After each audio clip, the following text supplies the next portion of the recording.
Okay. Okay. What? Okay. Hey. Fire bad. And welcome to another MovieBoozer.com virtual pubcast. I'm your host, Ken Eckman, and I'm joined today by... See, I'm going to let you guys say your own names. Hi, me Hawk Ripjaw. Bill Arsenault. Hey. I just thought I'd switch things up, as we've already closed. I thought you were doing dramatic pause or something. I thought you cut out. Yeah. Yeah, just dramatic pause. Just what if I just like logged out at that point? We'd roll with it. There's our episode. Okay, it looks like Ken just left. So we have a few things to discuss this week. It's been one of the slower weeks in recent history. The major releases this week both tanked in favor of, once again, the It reboot. Which is now the highest grossing horror film of all time. How sad is that?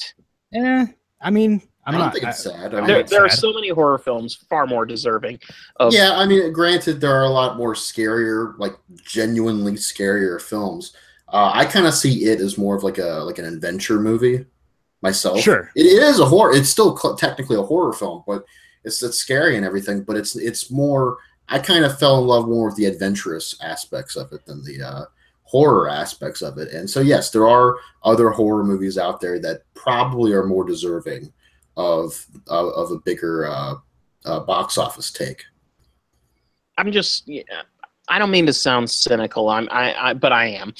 I mean, even if it was not as frightening as, I mean, I found it very frightening, but nobody else that I know found it as frightening as I did. It's a very well-made film. I think that maybe not deserving of the highest grossing horror film of all time, but it deserves a lot of money. Yeah. So, I mean, but that's the thing, is like everything is breaking records now when you factor in, IMAX prices, inflated theater prices, and so on and so forth.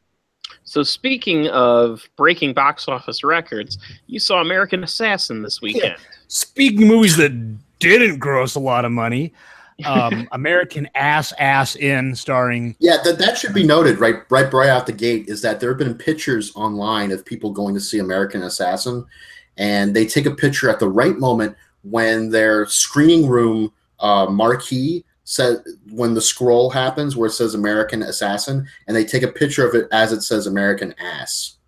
Yeah. And one of my local theaters, I have a lot of them. This theater is absurdly mismanaged, and I think they just given up on putting the name of the movie up on the scroll thing above the auditorium entrance. It just said Auditorium 2, and so I didn't get to do that. Yeah, my theater it does that too. It no longer. It gets annoying because you have to look at your ticket to know which theater you're going, what movie you're going into now. It used to be the ticket was, it was a reminder, and if there were a couple showings in the same cinema, it would tell you that not to go into the one that started 20 minutes ago. But now they don't do it. Just I wonder if it's like a cost saving measure or no, it's not. It's just somebody didn't type it in. It's about as lazy as leaving the 3D filter on the projector for a 2D movie. It's even more lazy than that. All you have to do is go into a system and click on the auditorium and type in what the marquee will say. Right. At this point, they just rely on the audience to show up. Like he's like, yeah, these assholes can look at a ticket, right? Yeah. Rabble. So American Assassin is about a guy who's American and he's an assassin. He's on the beach with his girlfriend and he proposes to her, and then she gets killed by terriers, and then he decides. Wait, he gets killed by terriers? What? Oh, it's a Key and Peele reference. Have you seen that? No, I haven't. There's a fantastic Key and Peele sketch about a guy who's sitting on a plane. And then Key and Peele show up as two they have really weird hairstyles and stuff, and they're talking about how they're going to kill terrorists, but they always abbreviate it to Terry's. It's like, we're gonna kill Terry's. And it's probably one of their top 10 sketches that I've seen. But yes. So to set up this story, he proposes to her on the beach, and then she gets killed by terrorists. Yep, terrorists just roll up on a boat and start shooting people. That's not really what terrorists do. They typically blow a place up or something. Yeah, I mean, what are they doing on the beach? I've seen Invasion USA. I know how terrorists work. I mean, maybe they do gun battles here and there, but it's not. That's more like in areas that are already having, strife. Everyone knows the terrorists land on the beach at night, and thousands of them come off the beach, and then they cross all over the world and start, By the way, isn't school buses with a timer? Isn't Invasion USA like a perfect conservative paranoia movie? Like this is literally what they think would happen if we let our guard down. You know what it is? It came out roughly around the same time Red Dawn did, and whereas Red Dawn, Red Dawn is corny in a lot of ways. Don't get me wrong, but it attempts in its kind of Red Scare communist, fear the communist kind of way. It attempts a level of realism. Yeah, I think that the Invasion USA is just like pure commie panic. Red Dawn really feeds into the paranoia of the time.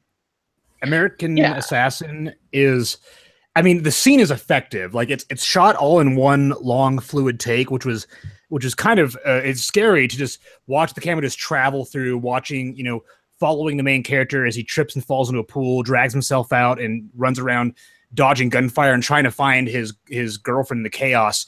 But at the same time, it's kind of like, oh, terrorists are attacking the beach. That could happen with anything, like it could be a domestic terrorist or a crazy person just starts shooting at people, which, it sucks. It's kind of scary at the same time in the current climate that thing, you could just see it happening. That's what life is like, but it didn't really feed into the terrorist paranoia that Red Dawn does.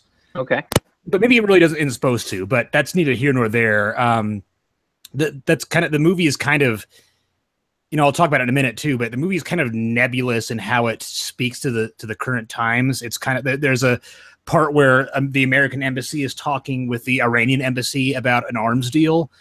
And it's kind of like, well, that's just what's been happening. It doesn't really, it has nothing to do with the tension of the times. Like these political thrillers are the good ones usually are timely. And this is just very generic foreign affair terrorism stuff. Does that make sense? Would you say that the Terrys are scary? No, not really. Not really. If I recall correctly, in the trailer when they showed clips of the beach assault, some of the Terrys looked American. They looked like Invasion USA characters. I can't remember for sure because most of the focus was on Dylan O'Brien. Like the camera followed him completely through that sequence. Oh, okay. Except for like one shot where the girlfriend gets shot, which was kind of aggressive. Like the scene is like, oh, he's filming her like, oh, you want to be my wife? And he has the ring and he puts it on. And then the shootout happens and the camera pans over to her and she stands up and she's kind of like facing the camera. And then there's this hole just blows in her chest and she's dead. And it was like, wow, what the fuck? We've known this girl for all of 20 seconds. Yeah, but we know she was about to get married, so that's as much depth as we're going to get. And that's as enough motivation as we're going to get. Exactly. It's a very generic motivation. I mean, there's a screenwriting term for this trope, and it's called the woman in the fridge trope. Oh, yeah. I think it originated from The Flash, where the Flash found his girlfriend murdered in a fridge, and then he wanted revenge. And it basically refers to the throwaway motif of, all you need to motivate a character to get revenge is kill the girlfriend right away and never talk about her again. So anyway, Dylan O'Brien's character, Action Man. The Action Man. I'm trying to remember his name. It's a super Action Man name too. It's Mitch Rapp. Yeah, Mitch Rapp. He decides to grow a beard and learn I'm going to change my lifestyle, and first it's going to start with a beard. That sounds insensitive, and I feel a little bad for saying it because this actually Dylan O'Brien, he incurred a very, very serious injury on the set of the Maze Runner 3, where I believe he was basically run over by a truck. And yeah, it was. I don't know why I'm laughing. What? I don't know why I'm laughing, but when you said run over by a truck, it caught me by surprise. I didn't hear about that. It was bad. He like fucked everything up. He was in the hospital for months, and poor guy. Yeah, exactly. And he, while he was recovering, he wasn't able to really groom and shave, so he had the beard from his recovery from the injury. And he kind of he kept the beard when he started filming. He really wanted the beard to be part of his character, kind of just not being in control of his life anymore, and just everything just happening to him. And so he kept the beard for the first half hour of the movie, just as kind of a thematic device that him recovering from his injury in real life kind of drove his character's motivations and how he acted. And it's worth mentioning that his performance in the movie is actually really good. He's very stoic. He holds a lot of emotion in his eyes. It's probably the best thing about this movie is his performance, and more specifically his nonverbal performance. He has a lot of really subdued energy that reminded me a lot of Christian Bale in Batman Begins. Like you can just feel a lot of anger and sadness right below the surface there that I thought was pretty effective for his character. The problem is that the movie surrounding that isn't very good. I mean, it's fine. Like, it's a fine movie. I'm just gonna put this on Front Street. Taylor Kitsch is in this movie, and he's also fine. And Taylor Kitsch gets a bad rap. He's box office poison, but I wouldn't really label any of his performances as objectively bad. Oh, yeah, no, here's the thing. I'm not by any means knocking Taylor Kitsch. I'm just saying his films don't tend to do very well. It's so weird. Like, movies that he is in don't do well. It's such a bizarre. Lone Survivor phenomenon. was an exception. What?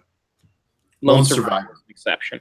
That's true. Maybe because his character is killed in the first 10 minutes. Right, and it's funny because I just read the other day that the only reason Lone Survivor was made was because Battleship was made. So, the guy, what's the director's name? Peter Berg. Peter Berg. He said, "I want to make Lone Survivor," and the studio was like, "All right, but you're going to make Battleship first." And so that's how that happened. But Taylor Kitsch is fine. I mean, everything about this movie is fine. It's inoffensive. It's very serviceable. It's unmemorable. It's just kind of a movie that happens. So anyway, Dylan O'Brien's character, Mitch Rapp, his first thing that he does is to really integrate himself into the Islamic culture and religion, and volunteers himself to be a terrorist. And when he gets to the terrorist camp, he's going to kill all of them. And basically, his plan is to move from cell to cell and just kill everyone. The CIA intervenes. With terrorists. Well, kind of. The CIA intervenes and stops it, and they're like, "Really, you're going to fucking do that? Why don't instead you train with Michael Keaton to become a badass killer?" And, train with Michael Keaton. Yeah, Michael Keaton is a former operative, and of course Taylor Kitsch is one of his former students who has gone rogue because he was left. He was like captured by the enemy, and Michael Keaton's character was like, "Yeah, I don't know him. He's nobody," and so he got tortured a bunch. And then now that he's free, he wants revenge on America. Wikipedia hilariously lists his character name as Ghost, and then parentheses Ronnie.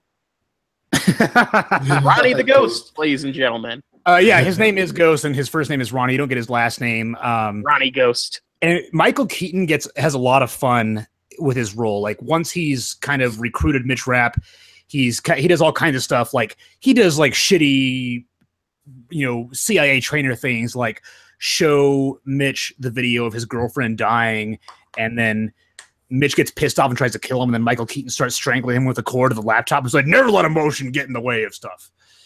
And then later on, Taylor Kitsch's character kidnaps Michael Keaton and is torturing him, and then Michael Keaton bites his ear off, and then he's like chewing it, and he's like, no, and he spits it in his face. So Michael Keaton gets a lot of like really insane moments to kind of like chew on scenery and body parts. So this is like The Recruit. It's a lot like The Recruit. But the action is a lot more over the top. And that's probably the hallmark of the movie, besides the performances from O'Brien and Keaton, is the action is pretty solid. There's like a lot of long takes. There's a good, solid, hand-to-hand combat. The camera, there's a little bit of shaky cam, but it usually pulls back a little bit. Considering his injury, Dylan O'Brien has great physicality as an action performer in this movie. It's bloody. There's there's the obligatory speedboat fight scene where every time the boat hits a wave, both fighters like get popped up into the air by the force, and they're like staggering around inside and punching each other. But there's the action is really visceral, and that's probably one good reason to see the movie, if not necessarily in the theater, because it's not bad. It's not going to be in my end of year worst or best of. I probably won't remember it by the time January rolls around. It kind of just does what it needs to do and gets out. Well, all right. So, I mean, Like the CGI was kind of dodgy in some parts,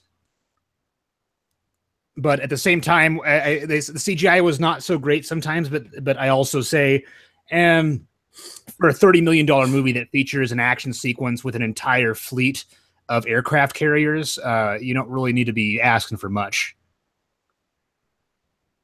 An entire fleet of aircraft carriers. Yeah, the finale takes place on the sea. Was it like stop motion with the Battleship board game or something? No. Like they just ran out of money, so that In a couple frames, kind of like there are shots of putting a peg in. There are shots of ships and aircraft on the ships that you can be like, that's fake, but it's not noticeable. Like I don't know what's a good example of like really bad noticeable CGI in a movie besides USS Indianapolis. It's not as bad as that. Okay. Anything from The Asylum? Yeah, I mean, Asylum and Len Kaczynski are kind of outliers because those aren't really studio films. Yes. Okay, so like it's not Power Rangers level CG. Like the original Mighty Morphin Power Rangers movie. It's not. No. I mean, it's fine. It's just if you look at it, you can be like, I can kind of tell that's not real. But when the action is solid, like there's arms breaking and blood splatters the screen and like things getting shot at and blowing up, and it's fine. Speaking of fine, how was Lemon? It was great. Lemon is great. Like superb. I mean, this was a total surprise of a movie for me because I had heard about it in passing, and it was playing. I think it was playing near me, but I didn't. It was only playing for like a week, and I didn't get a chance to see it. And Hawk had seen it, and he mentioned it on Facebook chat, and then he talked about it on the Pubcast. And I thought to myself, all right, I'm sold. I'm gonna check this out. And it was on Amazon because Amazon sometimes does the now in theaters, but you can rent it as well. Mm-hmm. Yeah. Kind of thing. So I rented it, and it took me like a couple days, but I finally got to see it. And I was just completely, it reminded me of seeing The Greasy Strangler for the first time. Mm-hmm. Very much so. I mean, the movie isn't like as nearly as disgusting as The Greasy Strangler, but it has a similar cadence to how people communicate. Like it's just very weird and off-putting how the behavior of characters in this movie works. You got the lead character, what's his name? Hank? Brett Gelman's character. Hank, I think. Yeah, I don't know why I said Hank. I don't think it is Hank, but is it not? I can't remember now. Who plays an acting coach / struggling actor who is, I guess, I don't think, is he married or is he in a relationship? It's Isaac, and he's in a relationship with a blind lady. With a blind lady played by Judy Greer. And the movie opens on a shot of a TV set with some African American woman, or maybe she's actually from Africa, because I think she's speaking in that particular dialect and regional dialect. And the camera turns, and you see him and his wife. They're sitting on the couch, and he wakes up. He's in his underwear, and he touches himself, and then he sniffs his fingers, and he's kind of disturbed by it, like oh, I did that in my sleep, Yeah. you know, that kind of thing.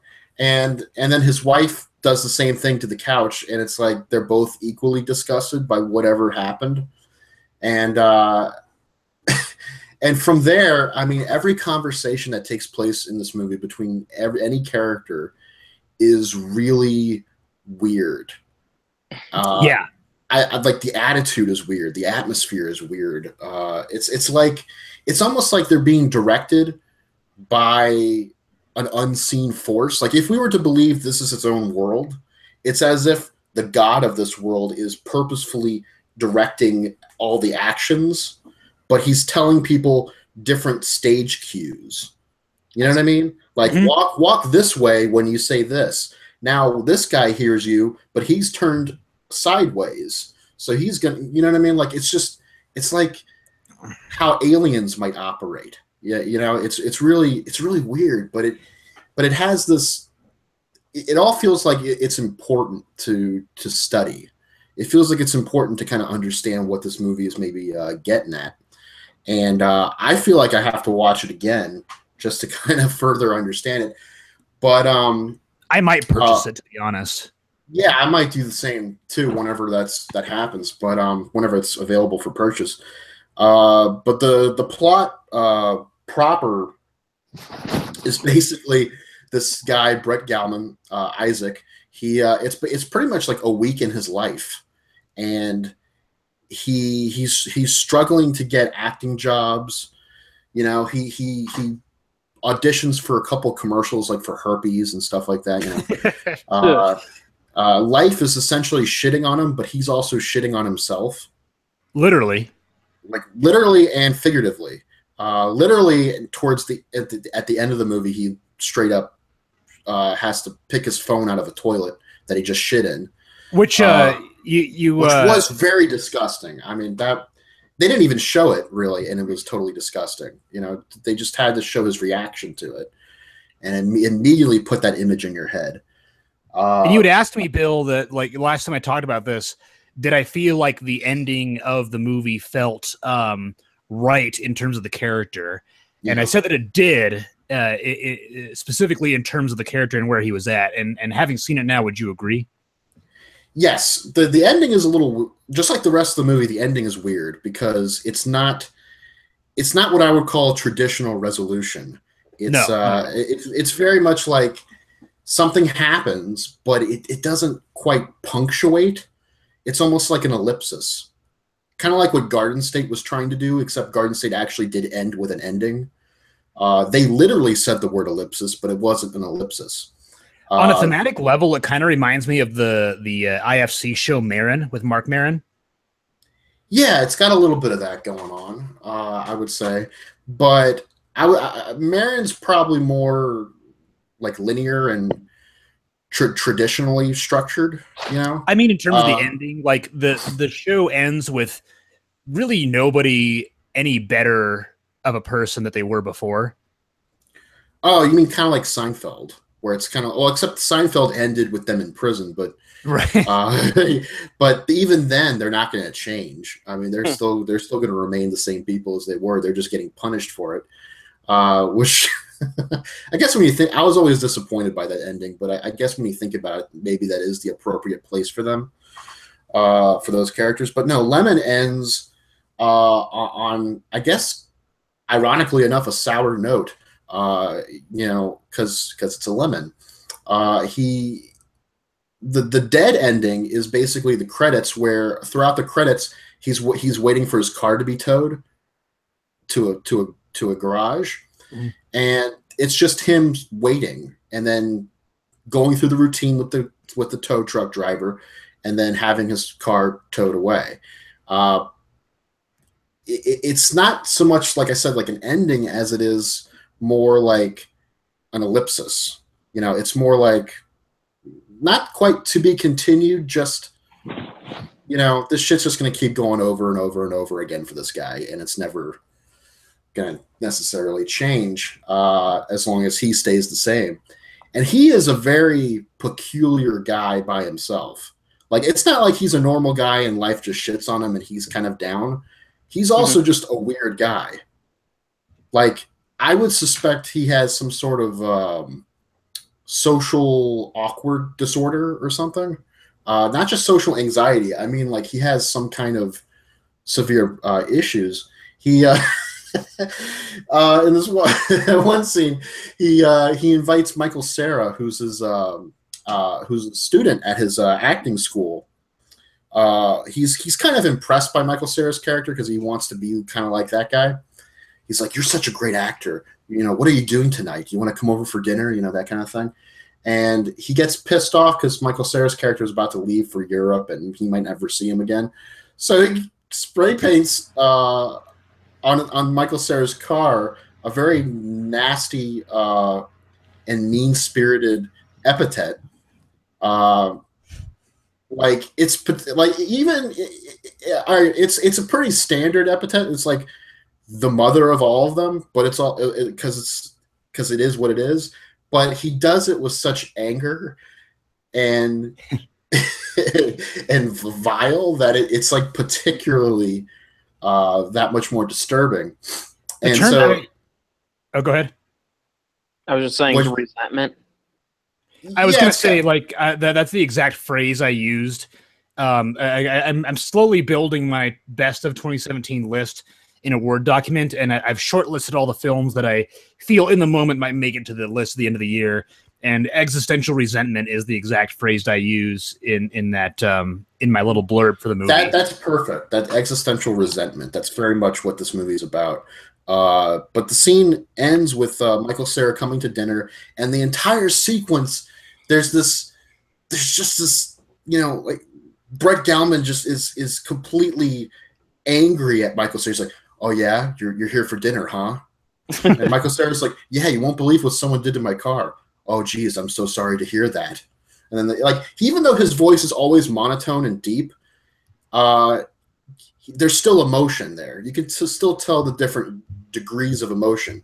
There's one scene later in the movie where he's dating Nia Long, and he goes over to her family's barbecue, and it's a Jamaican barbecue or get together or something, and he's talking to some of her relatives, like her cousins, and he's trying to relate to them, but he's nervous around them because they're black.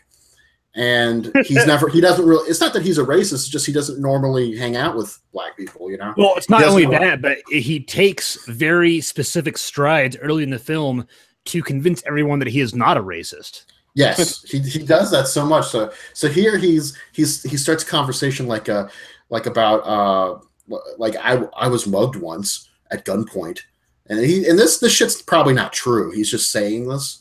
He is constantly lying in this movie about his life and things that happen, and he says like, "Oh, it was a Latin gang, not a black gang." People sometimes think gang, they think black person. You know, and he starts listing statistics, and the black guys are like, "Oh yeah, man," you know, and they hand him like a cigarette of weed, and that kind of gets him going, and he eventually loses his shit again, and you know, it's just it's amazing his performance in this movie. He like I said before, he has this deep voice. He typically has only one expression on his face, and that pretty much is existential resentment for everyone. It's just a very dour face, but he expresses so much more with it than you would think. Like, you get a lot from the way he carries his shoulders in particular scenes, the way he walks, the way his eyebrows, you know, may be risen a little bit, you know, raised or lowered in certain bits. It'll tell you in those sequences, you know, whether or not he's super angry at this person, or if he's anxious around this person and kind of cares about how he acts, or if he's happy a little bit or whatever. I can't tell if he's ever actually really happy, but I would say like there's a shade of happiness when he's around Neil Long's character. You know, but that's more like curiosity, I think, for a better life, maybe. Brett Gelman is a fantastic nonverbal actor. Yeah, no, he's really great in this. And I was going to say, like, again, I want to remind Ken and anybody listening, try to not watch the trailer for this because it frames a couple of scenes in a different way than the movie actually has them. So like the party that you're talking about, Bill, you know, he's talking to this wheelchair bound woman and said, "Can I get you anything?" And she's like completely ignoring him. Then he's like, "All right, bitch." And then the way that the trailer is cut, it's really funny in the trailer, but it's not what the movie has. He's like, "Can I get you anything, bitch?" Yeah, it frames it like he just calls her a bitch out of nowhere. Whereas in the movie, there's a pause between it, and there's a reaction, you know, like from the old woman. The old woman had a stroke. That was the context. So she's not going to be reacting to him very much, not physically, anyways, you know. And he doesn't understand that, so he just thinks she's being a bitch about it. There's something else I wanted to. Oh, in the trailer, there's a scene where he's at the dinner. Well, it's not a dinner party, but he invites Michael Cera over for dinner, and he's talking about how he wanted to be in the circus or something, and he wanted to be a knife thrower, and so he picks up a knife, and the shot is a close up of Michael's face from the side, and then on the left and on the right is just Brett Gowman's hand constantly chopping in front of with a knife in front of Michael Cera's face, and he's like, "I throw it like that, like that, like that." And Michael Cera's like, "Could you please stop doing that?" You know. And in the trailer, the context feels a little different. It feels more like, it's hard to explain, but it does in fact feel more like it was lifted from a different movie than it was in the movie itself. Mm-hmm. So there's a lot of that. So I would recommend not watching the trailer beforehand. I would recommend just jumping right into this movie. And I was surprised to learn this was directed and co-written by a woman.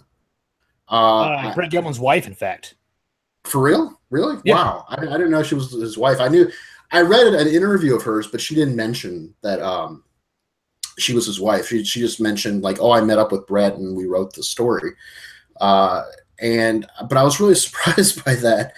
And not that a woman can't do a movie like this or anything. Just I wasn't thinking that. I thought this was like a completely Brett Gelman directed thing. I didn't know, and learning that it just kind of enriched my enjoyment of this film that much more.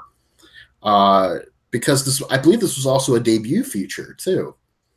Yes, she's only done shorts beforehand.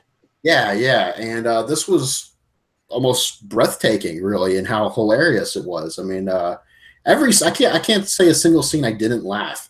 My favorite is probably the matzo ball music sequence where the family is singing the song about matzo balls. You know, it's like, how many matzo balls are in a room, da da da da da da, and they're just singing and dancing and stuff like that. And they're all singing, including Brett Gelman, and he's just sitting in a chair, just zoning out into space as he's like lip syncing these words. This other woman who's like his brother's wife had a head accident, like she tripped and fell and hit her head, so she's kind of like awkward and almost like loopy. So she's kind of saying weird shit. The whole scene is like on different wavelengths for each character. Each character has something individual going on with them at that very moment, and it's all being read at the same time in this shared experience of them singing a song. Well, you've sold me on this. And it's completely crazy, but at the same time, you get it when you're watching it. It's almost like a painting, that particular scene. It's just insane. Right. There's so much to unpack here. There's so much to love. You might say that it's so dense. No, fucking do it. Every episode. Yeah, so I mean, but in this case, it's true. I know it's stupid to just keep repeating that joke over and over. It's a great joke. It's a great joke, but in this case, it's actually very true. If someone were to say that, I'd go, yeah, it is. You know, if someone were to say it about Star Wars Episode 2 or something, I'd be like, no. But don't fucking do that. But here, it's absolutely true. Yes. Yes, I agree. I've been thinking about it too, and Lemon is really kind of bumping a few other entries off of the list for the best of the top 10 of the year. Yeah, I mean, for the longest time, it was Silvio for me, and then it was Dunkirk, and then something else I'm struggling to remember. I can pull up the list up. Was but now it's Marjorie Prime. Marjorie Prime, yes. And now it looks like it might be Lemon at the moment. Yeah. These are movies that are definitely going to make my top 10, but I don't know in what positions yet, but Lemon is like such a surprise that it might go a little higher than the others. I'm not sure yet. I have to. I always chuckle, Bill, when I think about last year's best of 2016 deliberations. And all, the rest of us were like, oh, these movies that we liked, and then you're like, here's this fucking thing that nobody else has heard about. Like your list was so full of curiosities. I picked Lemonade. I picked Beyonce's Lemonade. I picked Beyonce's Lemonade, The Alchemist Cookbook. Yeah, and like another 4 or so movies that were, that no one else. If you happen to find this on a other people also looked at list on Amazon Prime, then maybe you would see it. Yeah, I can actually read them off. Right, I got the list in front of me. It's Kate Plays Christine was my number 1. Right. I had Swiss Army Man and The Mermaid. Wiener, the documentary Wiener. I had Uncle Kent 2.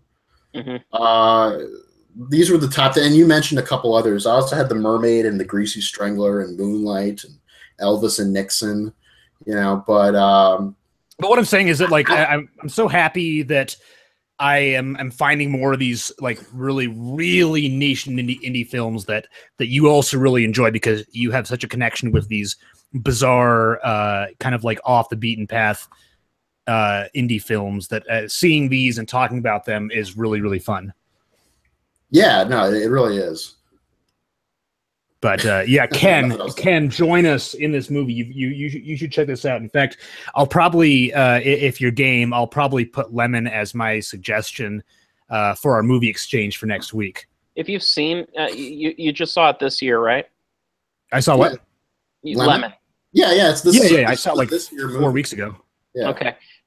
So our movie exchange, like I'm gonna see this movie one way or another.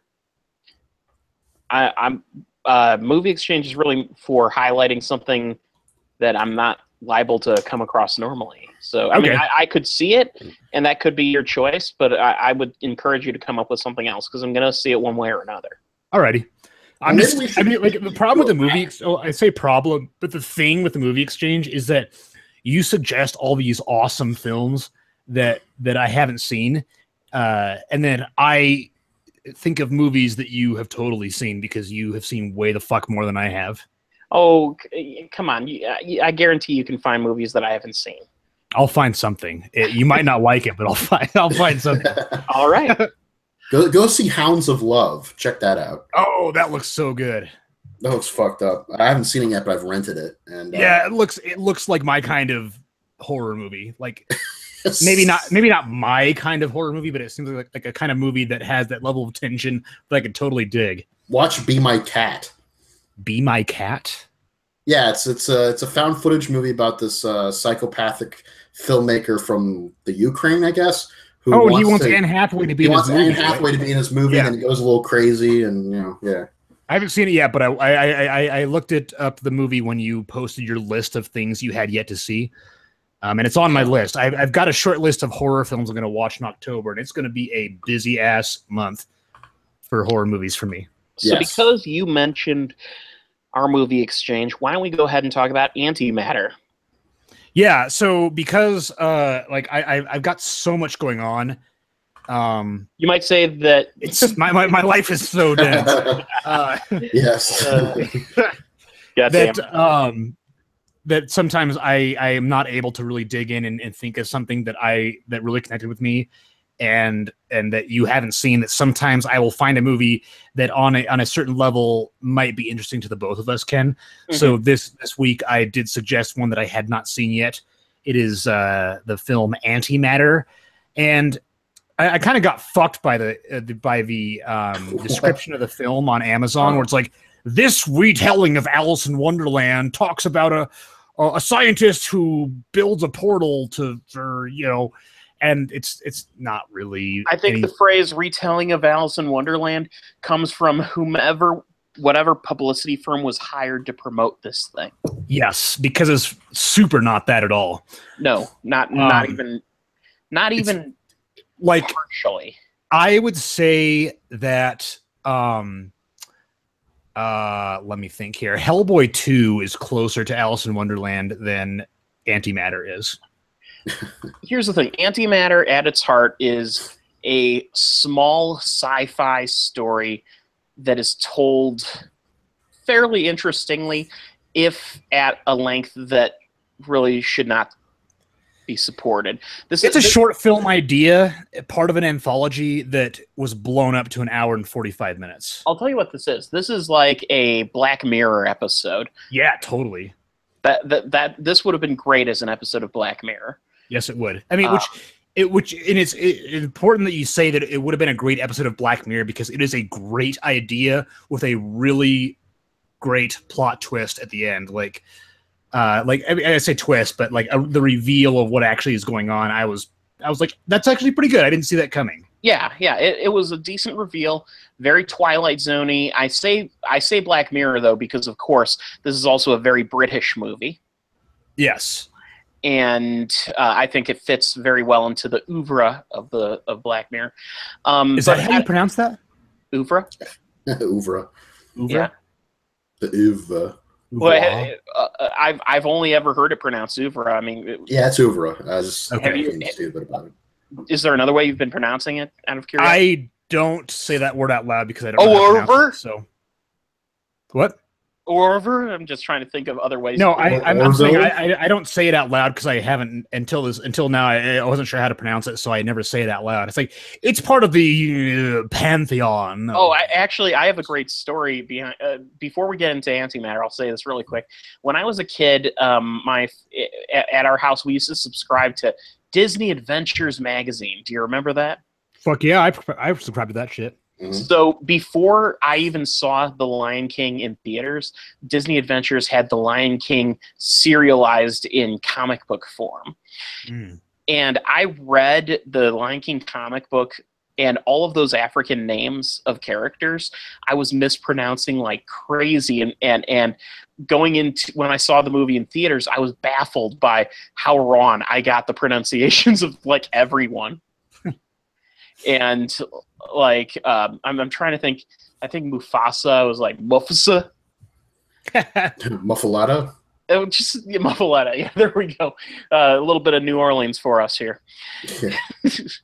But yeah, seriously, I am by no means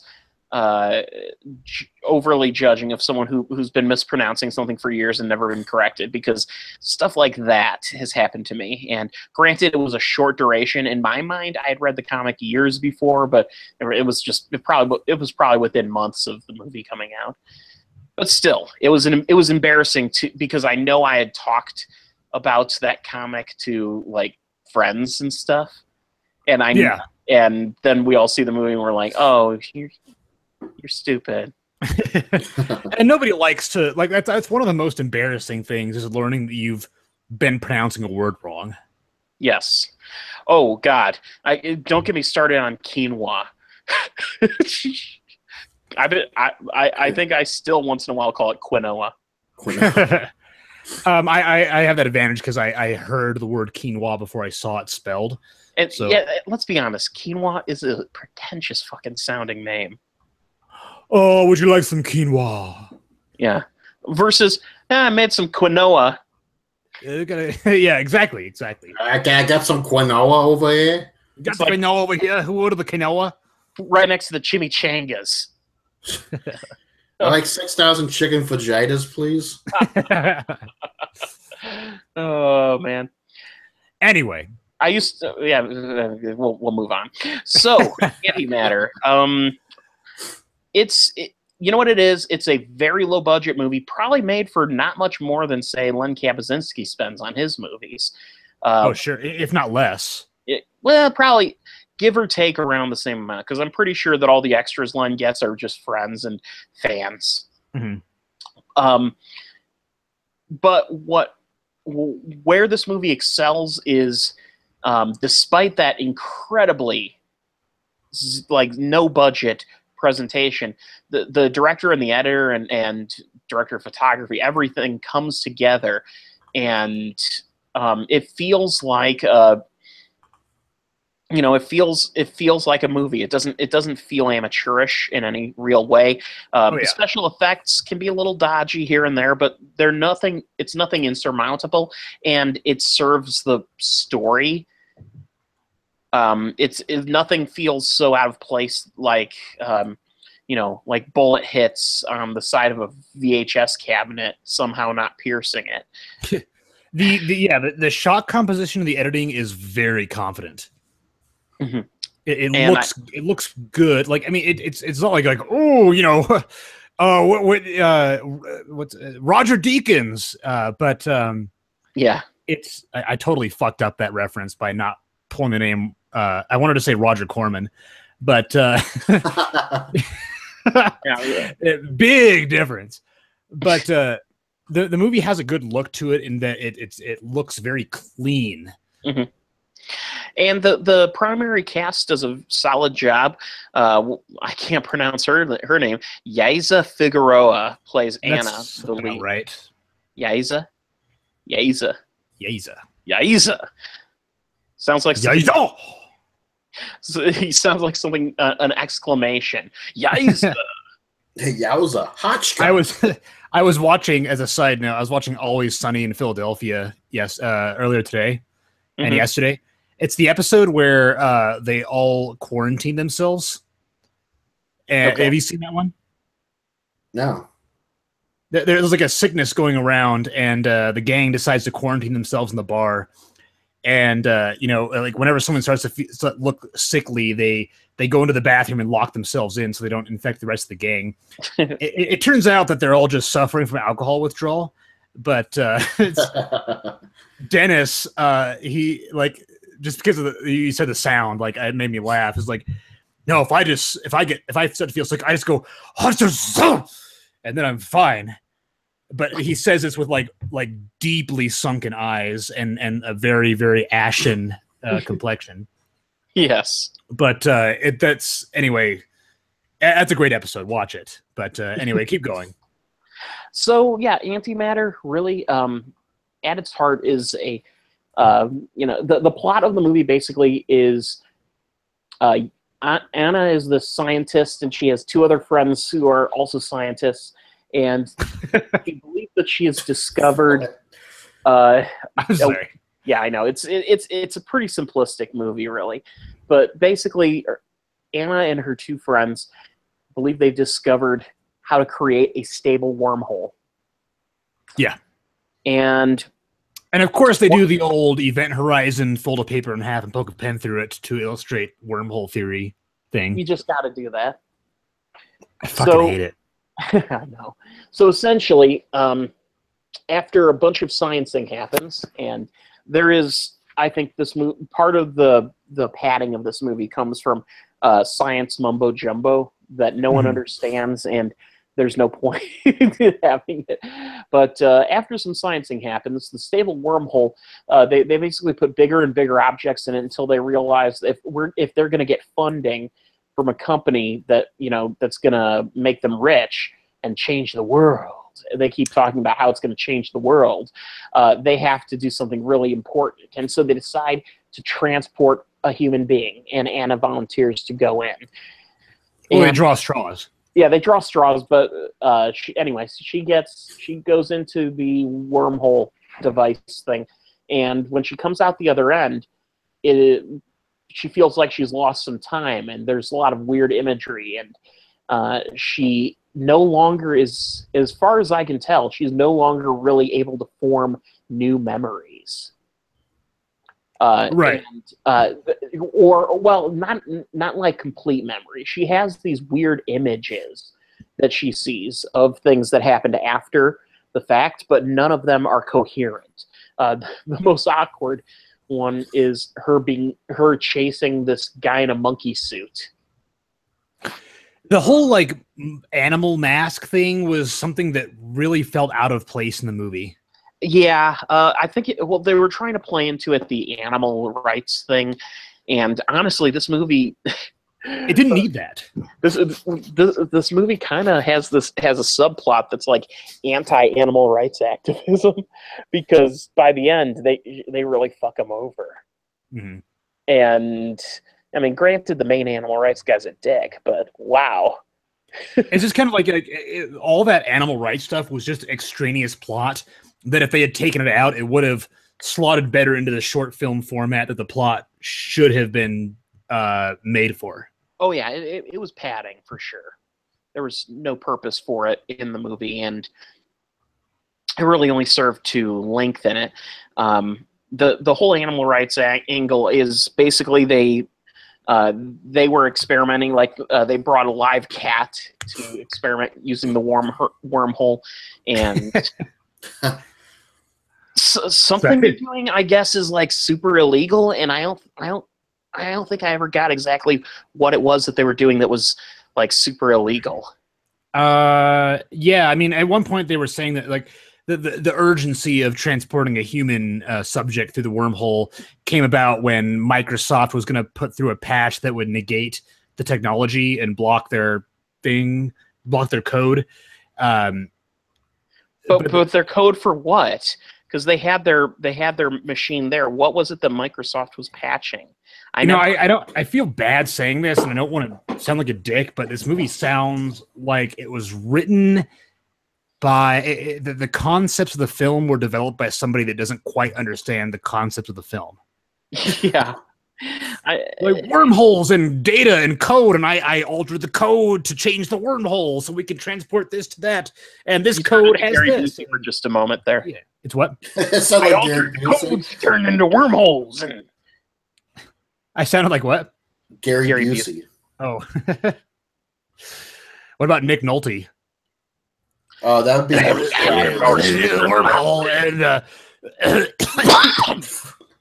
you cannot do a Nick Nolte impersonation without making you cough. No, I can't. Getting all phlegmy.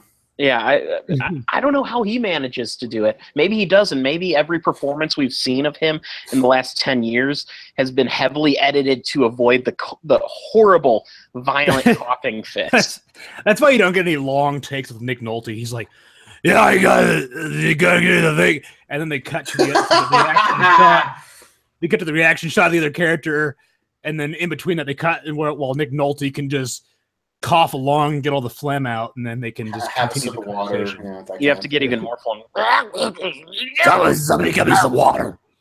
I'm telling you, man, I'm just trying to do this thing. That sounded like Tom Waits. They sound. Brolin, I'm going to charge you with catching Sean Penn and Tom Waits can carry a tune while doing it. I highly doubt Nick Nolte can. That's God's away on business. Exactly. I want a Tom Waits Nick Nolte collaboration album. You know what? I'm going to Google that to see if it exists. If there's a song. It doesn't. Maybe there's a remix. I don't know. So clearly we kind of moved on from antimatter, right? I mean, like, yeah. What else is there to say? It's okay. Like it's if I wouldn't recommend paying the $4 to rent it. It's kind of just, it's a decent indie film. It's good technically. I think that when she exits the wormhole, she starts feeling very strange. She can't build new memories and she doesn't know what's going on. And everyone seems against her in a way that I originally took offense to. It's like, okay, it's very obvious that the other characters are plotting against her for some reason. But then when the reveal actually comes up, it explains why all that's been happening. I thought that was a very clever turn of events to explain everything and kind of change the dynamics of the characters. So I really applaud the way that the script, I don't know what I'm trying to say. Came together. How it came together. Like it's a pretty cool reveal at the very end. And for that reason alone, I would recommend checking it out, but maybe wait until it's on Prime. So, I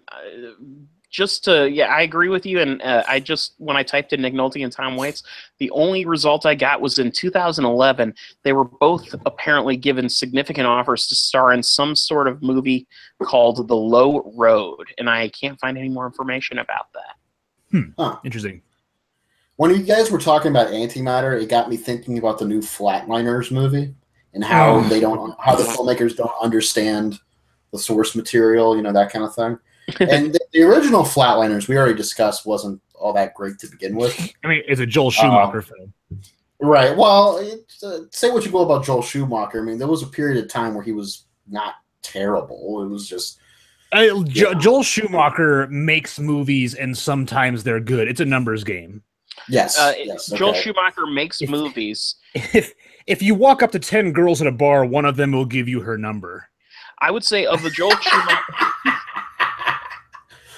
It's like the Vitaly Versace game. It's like he makes movies.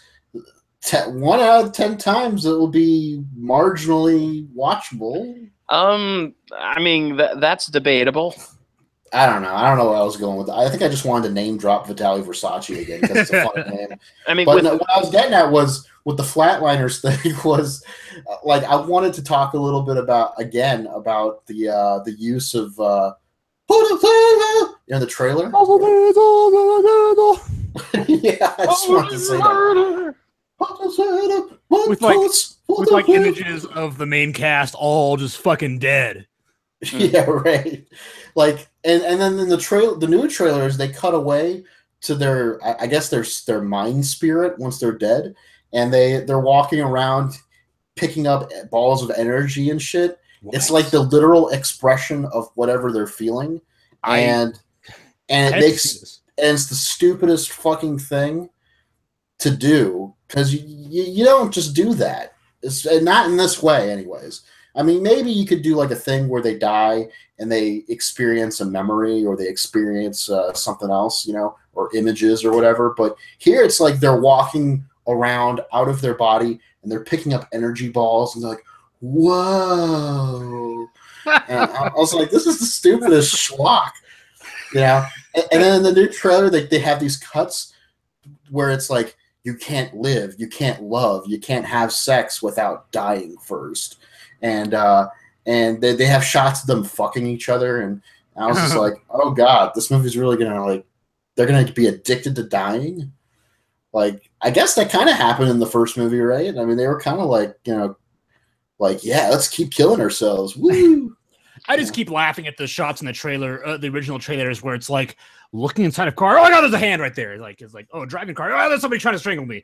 It's like there's like all these like horror movie fucking like jump scare shots that just shoehorned into this movie. Mentos, Santos, Dominos.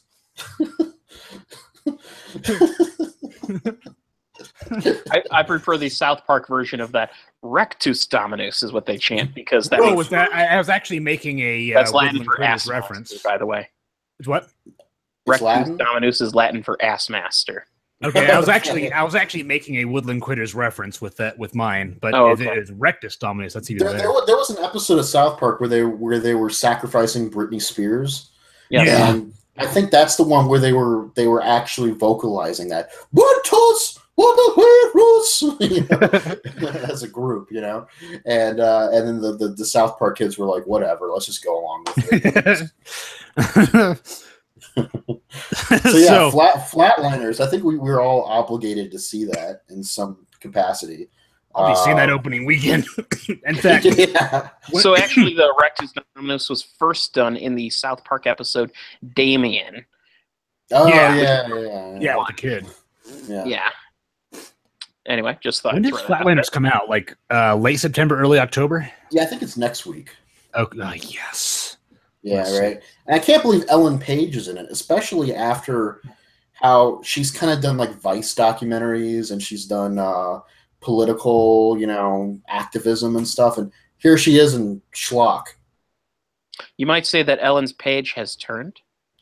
she's not someone who's like desperate for work or anything. I mean, I don't think so. I mean, she's not someone who like people don't want to cast. It's just why be in this piece of shit? What attracted you to it? No one goes into these movies knowing that they're going to be shit. Sometimes they do, but in many cases you see an earlier version of the script and there's other people attached, and then you sign a contract and you can't say no, or maybe you need the money, and you know what? Frankly, I don't. I mean, some examples. There's a lot of reasons. Okay, I got you. Yeah. Yeah. So I guess I shouldn't be taken out. It's just it just feels weird for her, specifically her, to be in this. Like, I can imagine like some of the other actors. Like one of them was in Dope, that movie about the African American teens in California and everything. And I could see her being in this because she's young and she wants to rack up the experience points and further her career. But Ellen Page, she was nominated for an Oscar. She's done all this other. Not that means anything necessarily, but you know what I mean. Like she could move on to other shit, and she's doing Flatliners. Yeah, like what you're saying is Ellen Page strikes as a more discerning actress than being in a reboot / sequel of a Joel Schumacher film from fucking however long ago it was. Late 80s, early 90s. Late 80s, early 90s, yeah. So, but whatever. It's also got the Vampire Diaries girl. What's her name? Shiri Appleby. I don't know. It's not. I don't know. It's not Shiri Appleby. She was in Lemon. So, that's right. That's where she was in. She was. Let's go ahead and move. She played the pregnant sister. Let's go ahead and move on. Yeah. Okay. American Vandal. American Vandal. I'm going to make a very bold statement. Oh, okay. This is probably in the top 10 best things Netflix has ever done. Wow. And they've done a lot of things. They've done a lot. They released a lot of shit, even stuff that you don't even see marketed. Yeah, this is really good. So American Vandal is kind of a play on the recent trend of true crime documentaries like Making a Murderer, The Keepers, so on and so forth. And it kind of takes that idea and they take a relative. The original idea was, let's take a mid-level benign crime and blow it up into huge proportions, like controversy, all that shit. American Vandal is about a high school, Hanover High School in Beachside, California, or Beachside. I think it's Beachside. And it's and it's this lazy administrative day off at the school, at a high school, Hanover High School. A student enters the parking lot, the faculty parking lot, and finds that on 27 different cars there have been spray painted 27 dicks. Somebody has vandalized a bunch of faculty cars with spray painted dicks. So one of the students, Dylan Maxwell, who is a noted prankster. He is notorious in the school for his pranks and also for drawing dicks on everything. He's immediately expelled because a student claimed that he saw him doing it. However, Dylan Maxwell, who also, as along with being notorious, will not only photograph his pranks, he will also Instagram, video them. He will take full credit for every prank that he does. He will always film it. He has a YouTube page with his buddies. Like he will do everything, and he will show the world that he's done it. He maintains his innocence. So these two other students who run the daily TV show, the news show for the school, they decide to start a documentary to expose the truth and figure out what's going on. So there are shows on NBC like Trial and Error, which is a hilarious show, and it takes the concept of a criminal investigation and blows it up to absurd Parks and Rec melodramatic proportions, with every character being completely insane and zany, and every event being completely hilarious and out of this world. What makes American Vandal so fantastic and so unique is that it plays this completely seriously. So the characters are funny. Like, you have Dylan Maxwell, who talks about, he's talking about a night with his girlfriend where he brought some weed and his girlfriend brought some of her mom's tequila. He's like, yeah, we just spent all night just drinking and smoking. I don't remember a thing. I just blacked out. I was so drunk. It's a night I'll never forget. And he says stupid shit like that all the time. Like all the characters, like a lot of the characters have personalities that are very goofy and kind of outlandish. But the actual overarching story of the miniseries is taken very seriously. And the first couple episodes are kind of funny and kind of intriguing, but by episode 3 or 4 of the 8 episode, like it's they're a half hour each or so it's about a 4.5 hour investment. By episode 4, you have so many theories and so many ideas and so many connections that it's intoxicating. The Sunday, or the Friday that it came out, it was the September 15th, the day it came out, I knocked this entire thing out in one single day.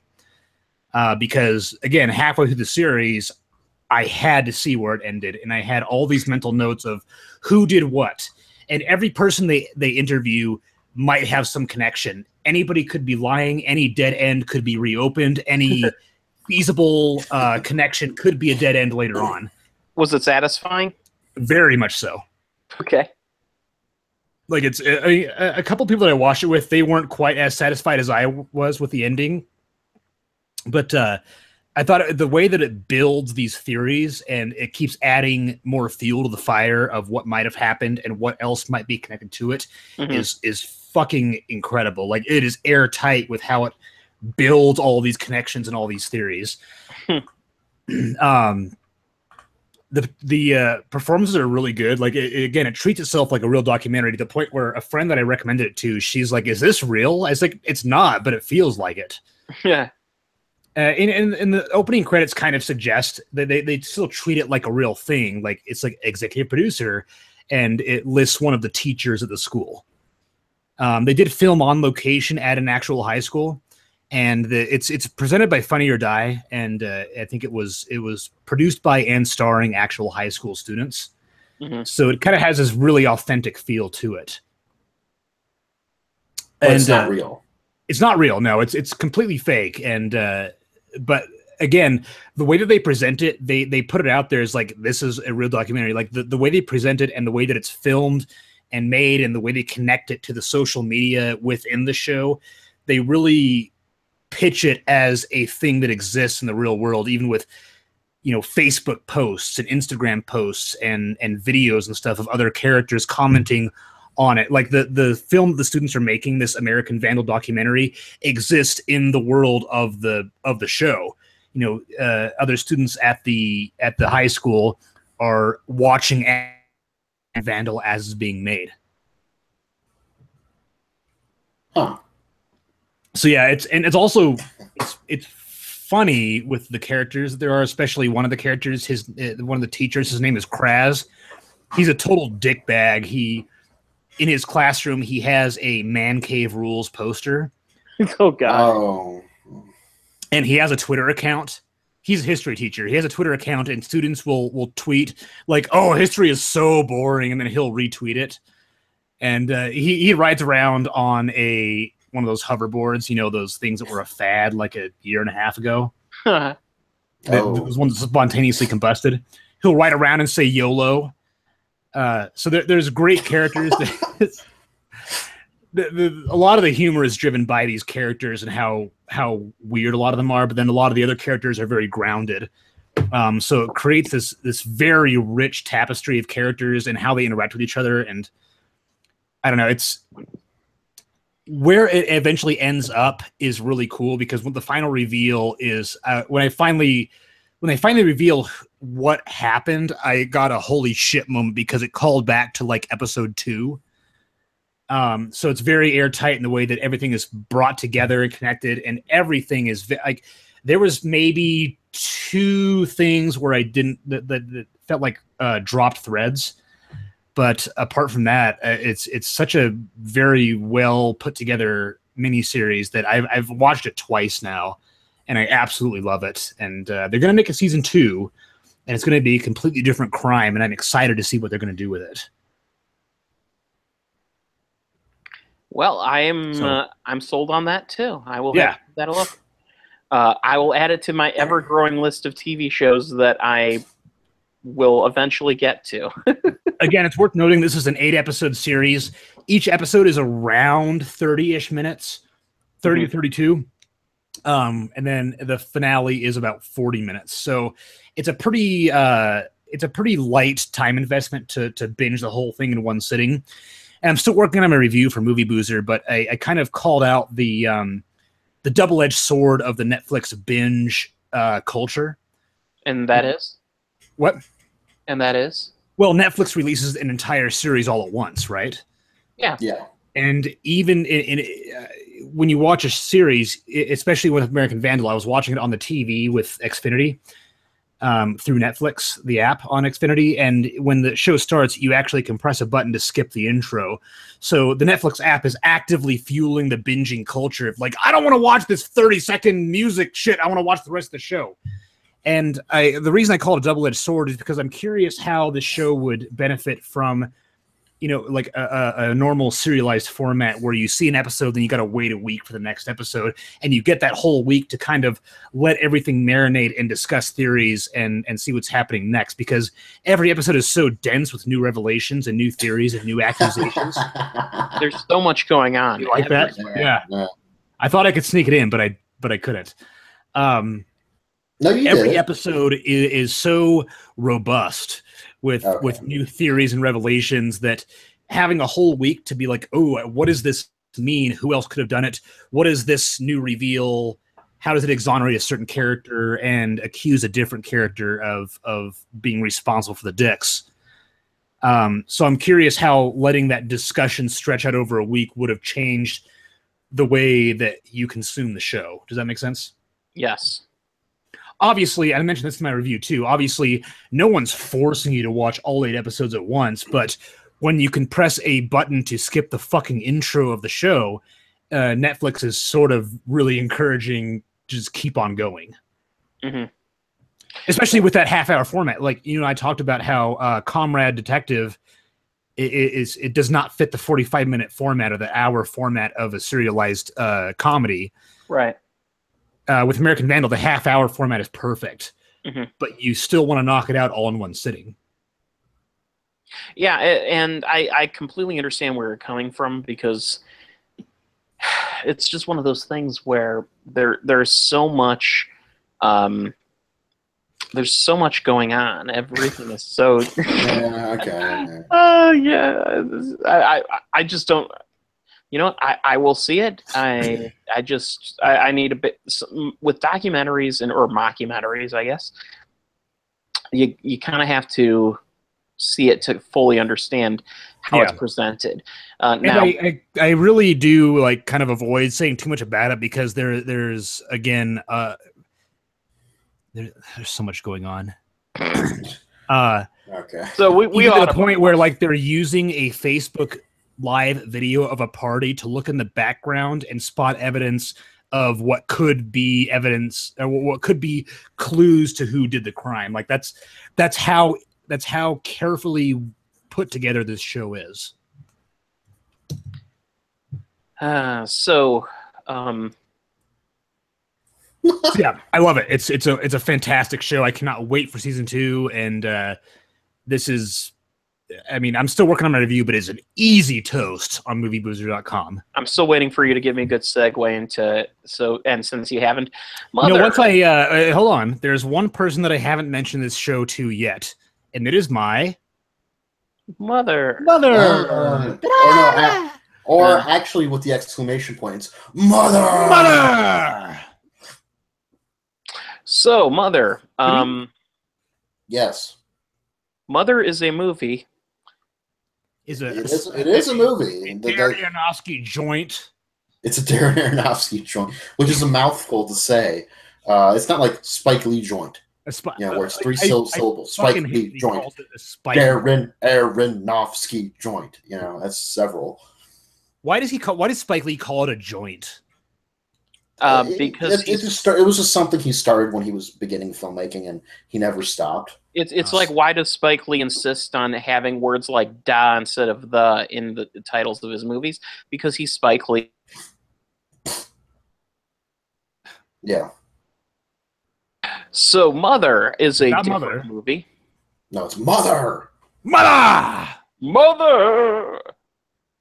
Okay, all right. The internet has worn out the Danzig references. Yeah, I know. I used to I loved that song as a kid, by the way. I used to jump on my older brother's bed listening to it. I don't know. I never remembered the lyrics. I just liked the tune. Yeah, nobody knows the lyrics. It's like Mother! When they made what they say, mother. Yeah, right. Yeah. So anyway, Mother is a movie. Yeah. Mother is a movie in which a man and a woman are moving back into the newly restored home after No. fire You see, has destroyed the home. they've already moved into the home. They're currently restoring it. Yes, they are currently restoring the home, and then people start coming to their house, and she doesn't like it, and he seems strangely okay with it, and then they start worshiping him. And you're really downplaying this movie. Yeah, I think you are. I think you really are. It's almost as if you didn't like this movie. Here's the thing, guys. It's not that I didn't like this movie. Yeah. It's that this was like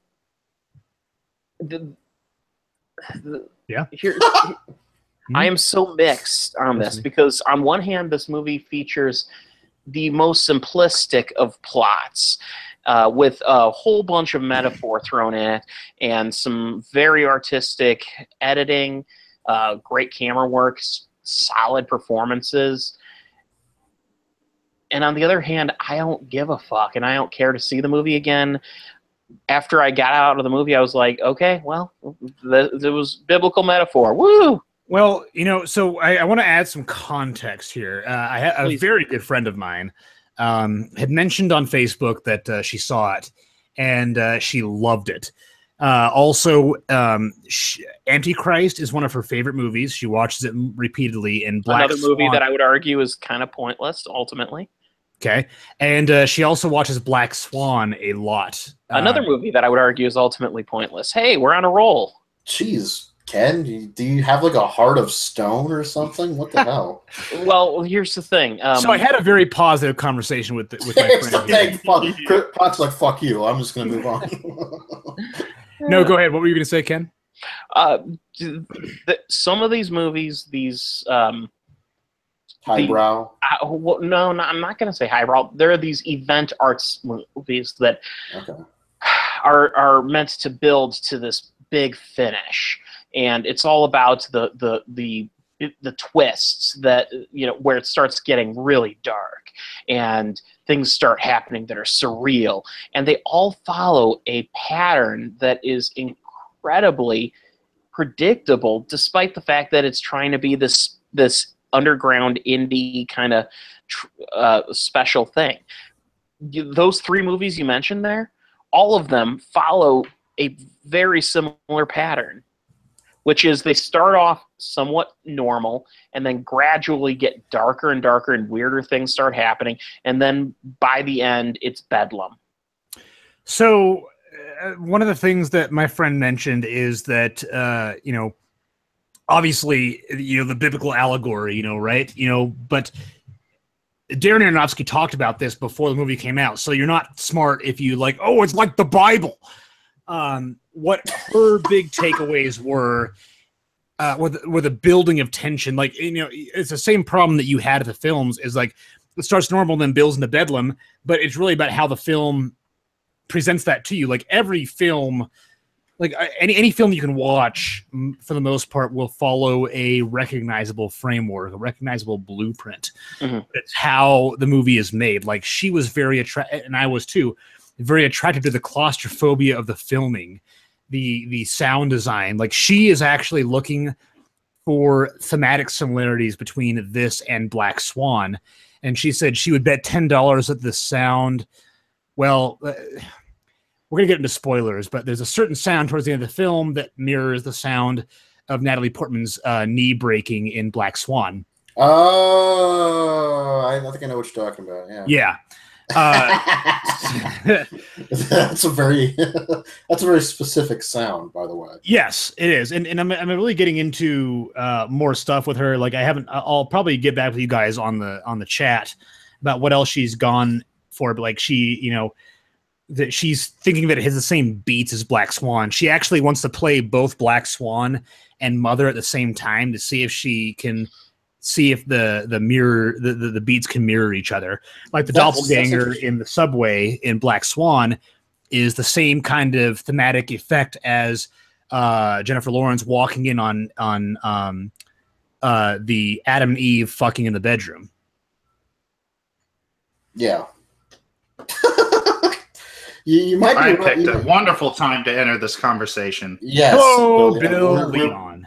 We just started talking about Mother. Mother, You had me, but I never had you. What's up? Bill, have you seen Mother? I have not. I've seen every critic I'm friends with on Facebook talk about it over the past week. This movie has spoilers. Sort of. Not really. You're good. Go ahead. Okay, well, this movie has been very divisive amongst the film critic community, so much so that people are like calling each other names, getting really nasty about it. People who are like, normally pretty astute and grown men. Grown men and women, proper. I see no reason to be nasty about it. I'm just saying that my experience with the film was that while sitting through it and enjoying the tension ramping up, I appreciated that, but when I left, I felt like I hadn't gained anything from it. That's really all it was. See, this is probably where I differ from a lot of other critics, and I mentioned this on a lot of different episodes of this very Pubcast. My rating scale and how I rate movies. I tend to like movies more than dislike them. I tend to give 4 and 5 stars more often than I do 3 and 2 and 1. I don't know if it's because I select movies that I'm going to gravitate towards more, and or if it's like a coincidence, like I just happen to like a lot of movies in a row, or what. But I have some friends of mine who kind of pick on me about this. They're like, "Oh, Bill, of course you gave it 5 stars. Of course you would do that." And I'm like, "Yeah, but you always give good reasons for liking a movie. Like, I don't. They I might disagree with you, but your reasons for enjoying a film are so succinct and well reasoned that I'm like, oh, maybe I'm wrong." Yeah, well, that's what I hope to get across in my reviews. But what I'm trying to get at here is with Mother, very few movies make me really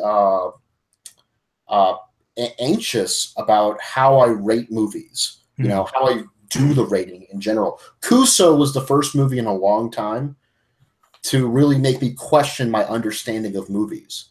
Okay. And I hated Kuso. Yeah. Ken and I both saw it at the same time, and we had pretty much the same reaction. But afterwards, I was like, did I really understand Kuso, or are my thoughts betraying me? There was nothing in Kuso to understand. That's kind of ultimately what I came to, but it made me doubt myself, And the same with Mother. Mother made me kind of doubt myself a little bit. Like, okay, like I really liked this movie, I really enjoyed it, but the metaphor was awfully simplistic here. Like, the allegory was pretty obvious. It was crystal clear what was happening. For the most part, I acknowledge there's a lot of complexity in the film that I think Ken is glossing over a little bit, intentionally. I was admittedly being joking when I was reading the basic description of the film. I get it. It's totally okay to be joking, especially about this movie. There's a lot of depth to the way the story, not even the story. There's a depth to the way this metaphor is told. Yes. I hesitate to call it a story because there is no story. This is just an experiment in conveying the biblical metaphor in a very specific format. And I would argue it succeeds in that respect. It just, to me...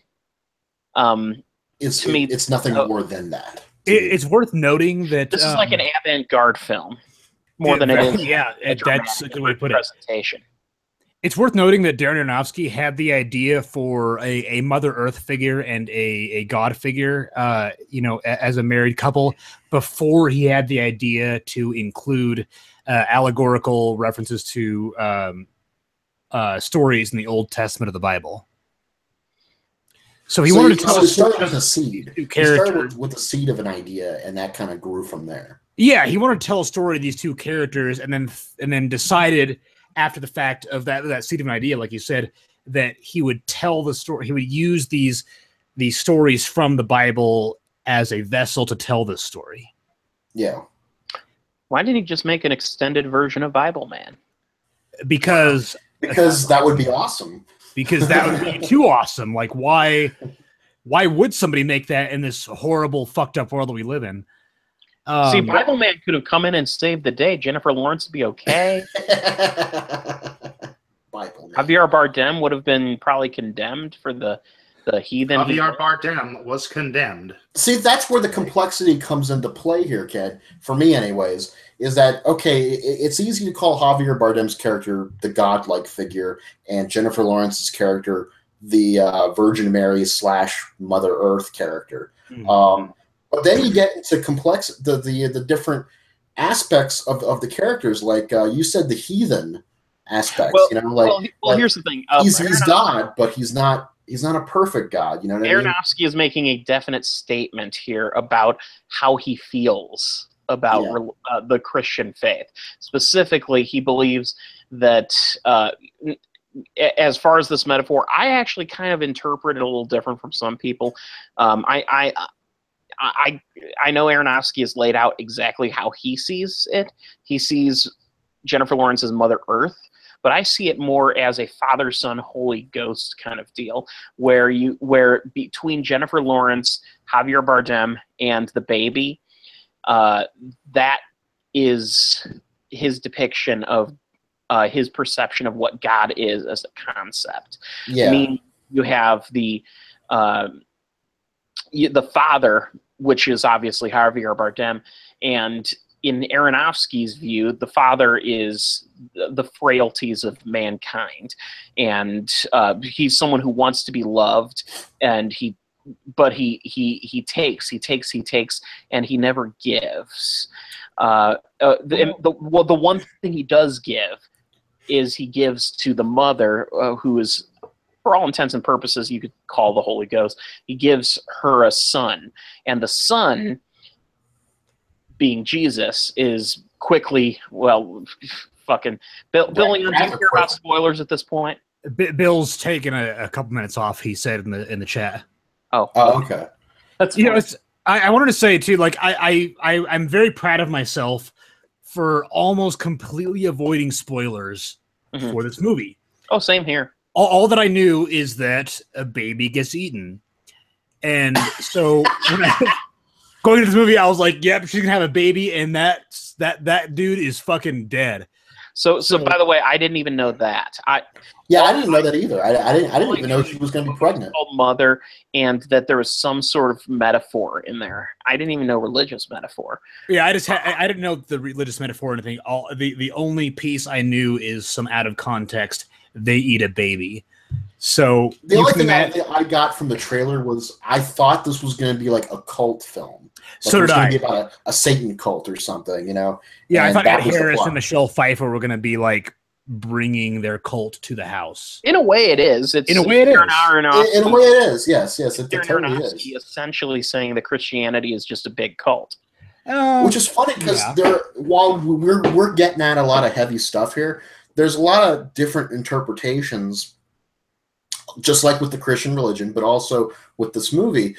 There's this writer on Twitter who related her experiences as a trans woman to watching this movie, and how she said in this movie there is no. You were talking about the Father, the Son, and the Holy Ghost, and you were using Jennifer Lawrence as a part of that puzzle. She said this movie is very much about how Jennifer Lawrence is out of that equation. She's not the Father, Son, or Holy Ghost. She's not any of those. She's completely detached from that. And the reason I include her in that is because while Javier Bardem is certainly the being the father, he's a creator. She is a creator too. She made the world, the great world that it is, and so she has to have godly traits attributed to her. And sure, and she does. She showcases it at the end. Yeah. Oh yeah. Well, I mean, she has the ability, the power of rebirth, and she has the power to. Well, speaking of Javier Bardem as him, one of my favorite elements of the film is that he is portrayed as a very again, like you said, he expects love, like he lets love be projected onto him, but he gives none of it back. Yeah. This film is so chaotic and stressful that every time he shows up again in the midst of all the chaos, I felt comforted and relieved that I finally saw a familiar face again, when of course I shouldn't have, because this guy's a fucking asshole. But you still felt that comfort, right? So yeah, it was so manipulative. It's very manipulative in that sense. It's exacting that trait on the audience as a weapon. And maybe in reality, the one that we live in, religion maybe works the same way, and that's a very interesting point to make. But yeah, it fascinates me, this movie. While it has a very simple story, well, we already said it's not a story; it's more of just a metaphor. It has a very simple goal in mind, and a very simple statement it's making. There are multiple interpretations, or at least minute interpretations within those those general readings of the movie, and those are the ones, those outliers are what fascinate me the most. The ones that suggest things that are not traditionally thought of when speaking of this movie. Like the trans writer that I mentioned earlier. She brought up some points that I completely didn't consider. There's certainly a film like this is meant to be interpreted and such. I guess count me as someone who, when I see something avant-garde, I can appreciate it on that level, but at the same time, I kind of hold it underneath dramatic cinema for a specific reason, in that dramatic cinema has a flow to it and a purpose, and tells a story that is, it tells a story within it. It doesn't feel like just an experimental film that someone put together with a premise that, let's see how these characters do in this setting.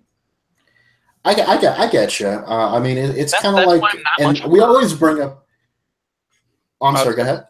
I was going to say that's honestly why I am not much for people like, the whole Dogma 95 kind of deal. Oh, yeah. Things like that. It's so putting those constraints on yourself that specifically just to experiment, to me is hampering and not helping cinema. Well, the funny thing about Dogma 95, not to go off on a tangent, but even within those constraints, those directors hardly ever actually fulfilled all the rules and obligations of Dogma 95, because it's inherently a flawed.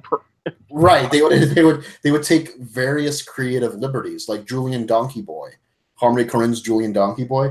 He listed out in a letter different things he did in the movie and during the production that totally went against the Dogma. But the Dogma 95 people were like, "Nah, it's okay. We'll accept it. Whatever. We'll take what we can get." Well, the thing is, calling it a dogma in that case, when even the people who, because they're not particularly dogmatic, let's just say that much. Yeah. They're filmmakers. They can't be dogmatic, really. I mean, they may be dogmatic to themselves, but it's not. If you're an artist, you can't really be constrained to a specific rule set. You should know what the rules are, the basic rules, but once you know them, you can break them. And that's cool too. Yeah, if you're a dogmatic filmmaker, you're working for Faith Films, or what's the one, Purity Films, or whatever. Shit, I know what you're talking about. Pureflix. Or like VidAngel.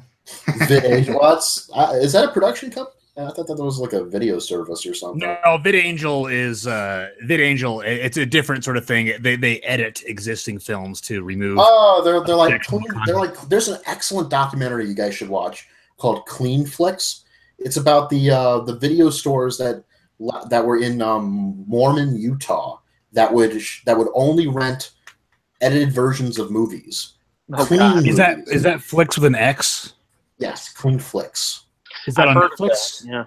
I don't think it's on Netflix. It might be on Netflix. I haven't checked, but you could probably find it on Amazon. Speaking from experience, if I if I rented a movie and it turned out that that movie had been edited for content, I would have been so angry. Oh yeah, definitely. But this documentary, just to not to get off on another tangent or whatever, but it makes a lot of great points and draws a lot of great comparisons from real life people who were involved in these video stores to the themes that it's presenting about censorship, about religion, about holding back and what is natural, things like that. How about the basic hypocrisy of you're going to see Die Hard, which is a movie that is going to be violent and bloody, but we're going to cut the blood out. But you're still going to, characters are still going to die. You're just not going to see the blood. There's a scene there where they actually cut out.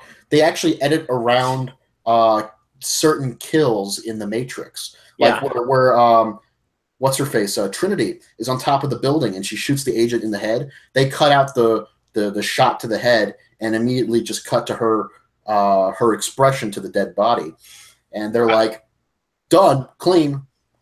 Yeah, that makes it clean, even though you totally don't know that she killed someone. Oh no! I was just thinking, like, editing the blood out of Die Hard, like the scene where he carves into the guy's chest. Ho ho ho! I have a machine gun. Like, would they just superimpose a Christmas tree on his shirt? And then the guy's reading words that we can't see. What the British did for years with pornography is they would put giant blue dots on any naughty bit. Yeah. Yeah. So my favorite example of self-censorship was Todd Solondz with the movie Storytelling. He was asked to cut it down from NC-17 or not rated to R, and they told him the one scene that they wanted excised was the scene where the African American teacher is having sex with Selma Blair, and he's calling her he's asking her to call him the N-word during sex, and oh my, yeah, they're just having very rough doggy style sex. And so instead of completely removing the scene or cutting it down or whatever, he just puts a giant orange box all over them. Just this big, intrusive orange box just right in front of the screen. And that's the R-rated cut of that's kamikaze filmmaking right there. Pretty much, yeah. But anyway, what we're getting at with Mother, I think we went off on a little bit of a tangent, but I think we were talking about Pure Flex dogmatic filmmaking. This is not really dogmatic filmmaking. This is what's a good phrase for what Darren Aronofsky did here? Slash and burn filmmaking. I like that. I when I recommend this, well, I don't recommend it. When I talk to people about this movie, I tell them that I do not recommend it. I tell them that it is very well made, and I tell them that there's a reason that people are offended, and that the final 30 minutes are blunt force tension. Yeah, I pretty much said that exact same thing to my folks. My mom was like, I heard about that movie. What was it about? And I was like... It's not that sweet movie with Al Brooks and Debbie Reynolds? Al Brooks. Yeah, Mother. Yeah, Mother. There was he made a movie called Mother with Debbie Reynolds, and it was about a struggling writer reconnecting with his mother. Right. Well, it's much more... much more to it. Basically, he comes up with the idea that all of his relationship problems are tied to his own problems that he's had with his mother. And so he decides to move in with his mother again. It's very Freudian in that respect. But it's a really good little movie. Yeah, it's a really cute little film. Yeah. But anyways, that is not Darren Aronofsky's film. This movie is not cute. This movie is not a meet cute at all. As a matter of fact, someone on Twitter was like, what if Mother was your first date movie with a girl or a boy or whatever? And statistically, it has to have happened because there are people who saw the trailer and said, "Ooh, it's a horror movie." There was a group of teenage girls that were at my screening of Mother, and afterwards they were just like beguiled. They were completely like aghast at what they saw. They were just like, "Wow, that was." What do you want to do? Get a corn dog? Like, I don't know. I was going to say, well, at least they were respectful during the film, it sounds like. They weren't... Yeah, there was no, there was nothing like... At first, I thought they were walking out, but instead they just kept walking back and forth. Like, I think they were they, like, pacing? They're pacing like they can't deal with what they're seeing on screen. Maybe, but I think they were going to the bathroom together, and then they came back. I thought they walked out completely, but they came back like 5 minutes later. I was like, "Oh, you're staying for this, right? Yeah, for this crazy shit." Maybe they went to get their money back and they got denied. Fuck it. I guess we'll just watch. Might as well just finish it. Yeah. Well, we paid for it, so. Yeah, I don't have anything else to say about Mother. Does anyone else? I would recommend seeing this movie as an experience. It is very well put together. It's a very well, okay. Craft wise, it's a really great movie from a technical standpoint. You know, one of my friends had a problem with the cinematography. He was like, "It's always concentrated on Jennifer Lawrence, and the camera's just right up in her fucking face." That's kind of the point of it. I was like, "That's the point. It's supposed to be claustrophobic. It's supposed to be tension. Yep. It's supposed to be this. It's supposed to be that." And he was like, "Yeah, but it's just bad filmmaking." I was like, "No, I don't think you're getting it."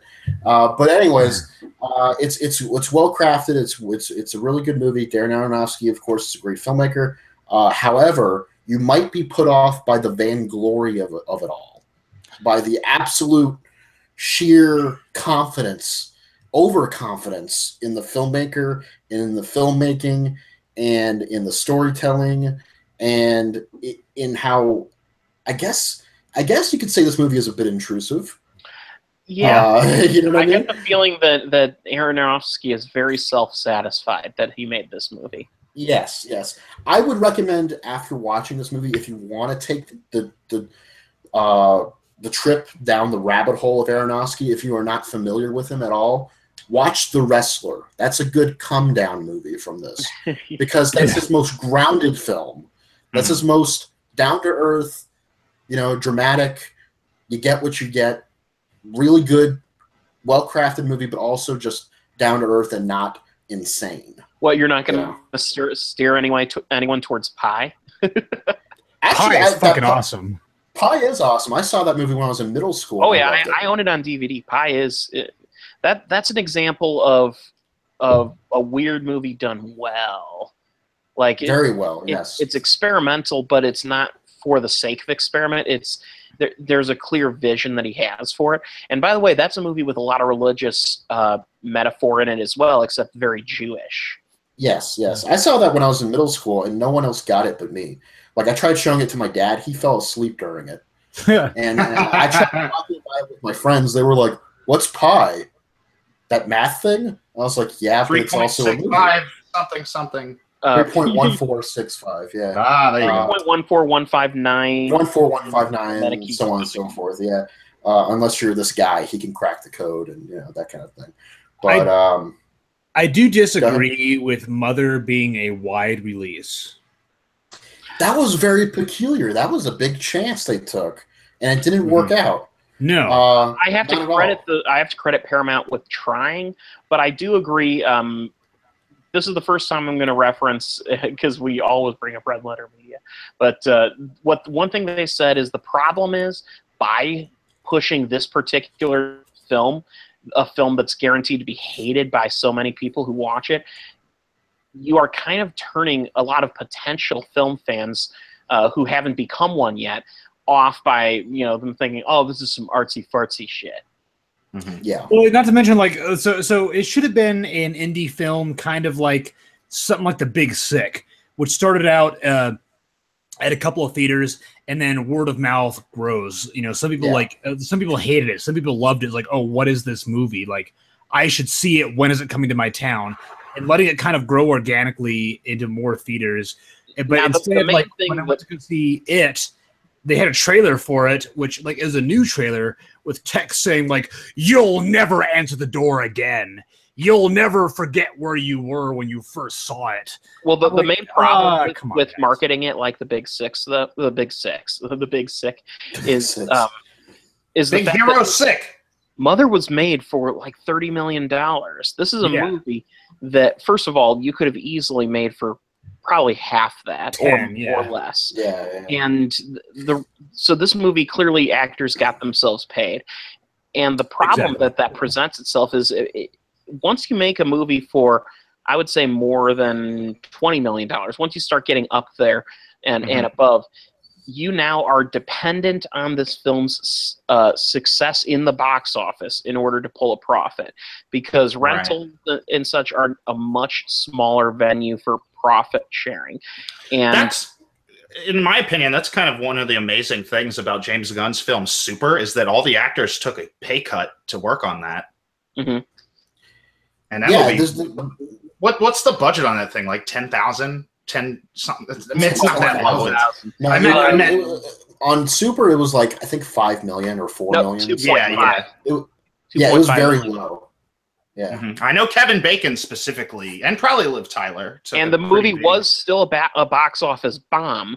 But the thing is, though, there's a good chance, because of the cult following that the movie started to develop, that it's made its money back by now. When the movie came out on home video, I went and bought the DVD the day of. But also, it went to Netflix streaming, and I think a lot of people discovered it through there as well. Yeah, so that's an example of like independent filmmaking, low scale but growing. You know, there's room for growth, room for evolution, room for word of mouth. Mother, they just threw it out there and gave it the biggest possible release for a movie like this. And I think that kind of misguided. Somebody wearing a suit that's in charge thought to themselves, like, all we need is Jennifer Lawrence's name on the thing and people are going to flock to see it. And surprise, that's not the fucking case. Well, the movie has brought in $17.4 million so far worldwide, so it's on track to probably at least break even. Yeah, it'll be fine. But that said, in order to even do that, they had to essentially mount a deceptive ad campaign to repaint it as a horror. Yeah. Let's just say Darren Aronofsky's next movie will be marketed as from the director of Requiem for a Dream and Black Swan. It will not say from the director of Mother. Well said. Yeah. I'm surprised they didn't say for these trailers for Mother that from the director of Noah. Like that's I guess a lot of people didn't like Noah, though. It had the same religious backlash. I know, but you would think Noah would have been. I think it was better received, actually. Even though there may have been some critical backlash, it wasn't nearly as much as with Mother. Mother was like very extreme feelings. Noah, I think a lot of people were like, okay, it's interesting interpretation. I like Noah a lot. Yeah. So, you know. Yeah, I don't know. Yeah. I think it was like the people that had a problem with it would have been alienated from Mother, so they avoided mentioning it, so that anybody who disliked Noah would still go see Mother.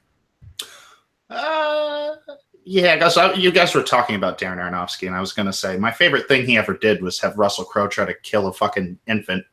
Yeah. Which, for some reason, plays a big part in Mother.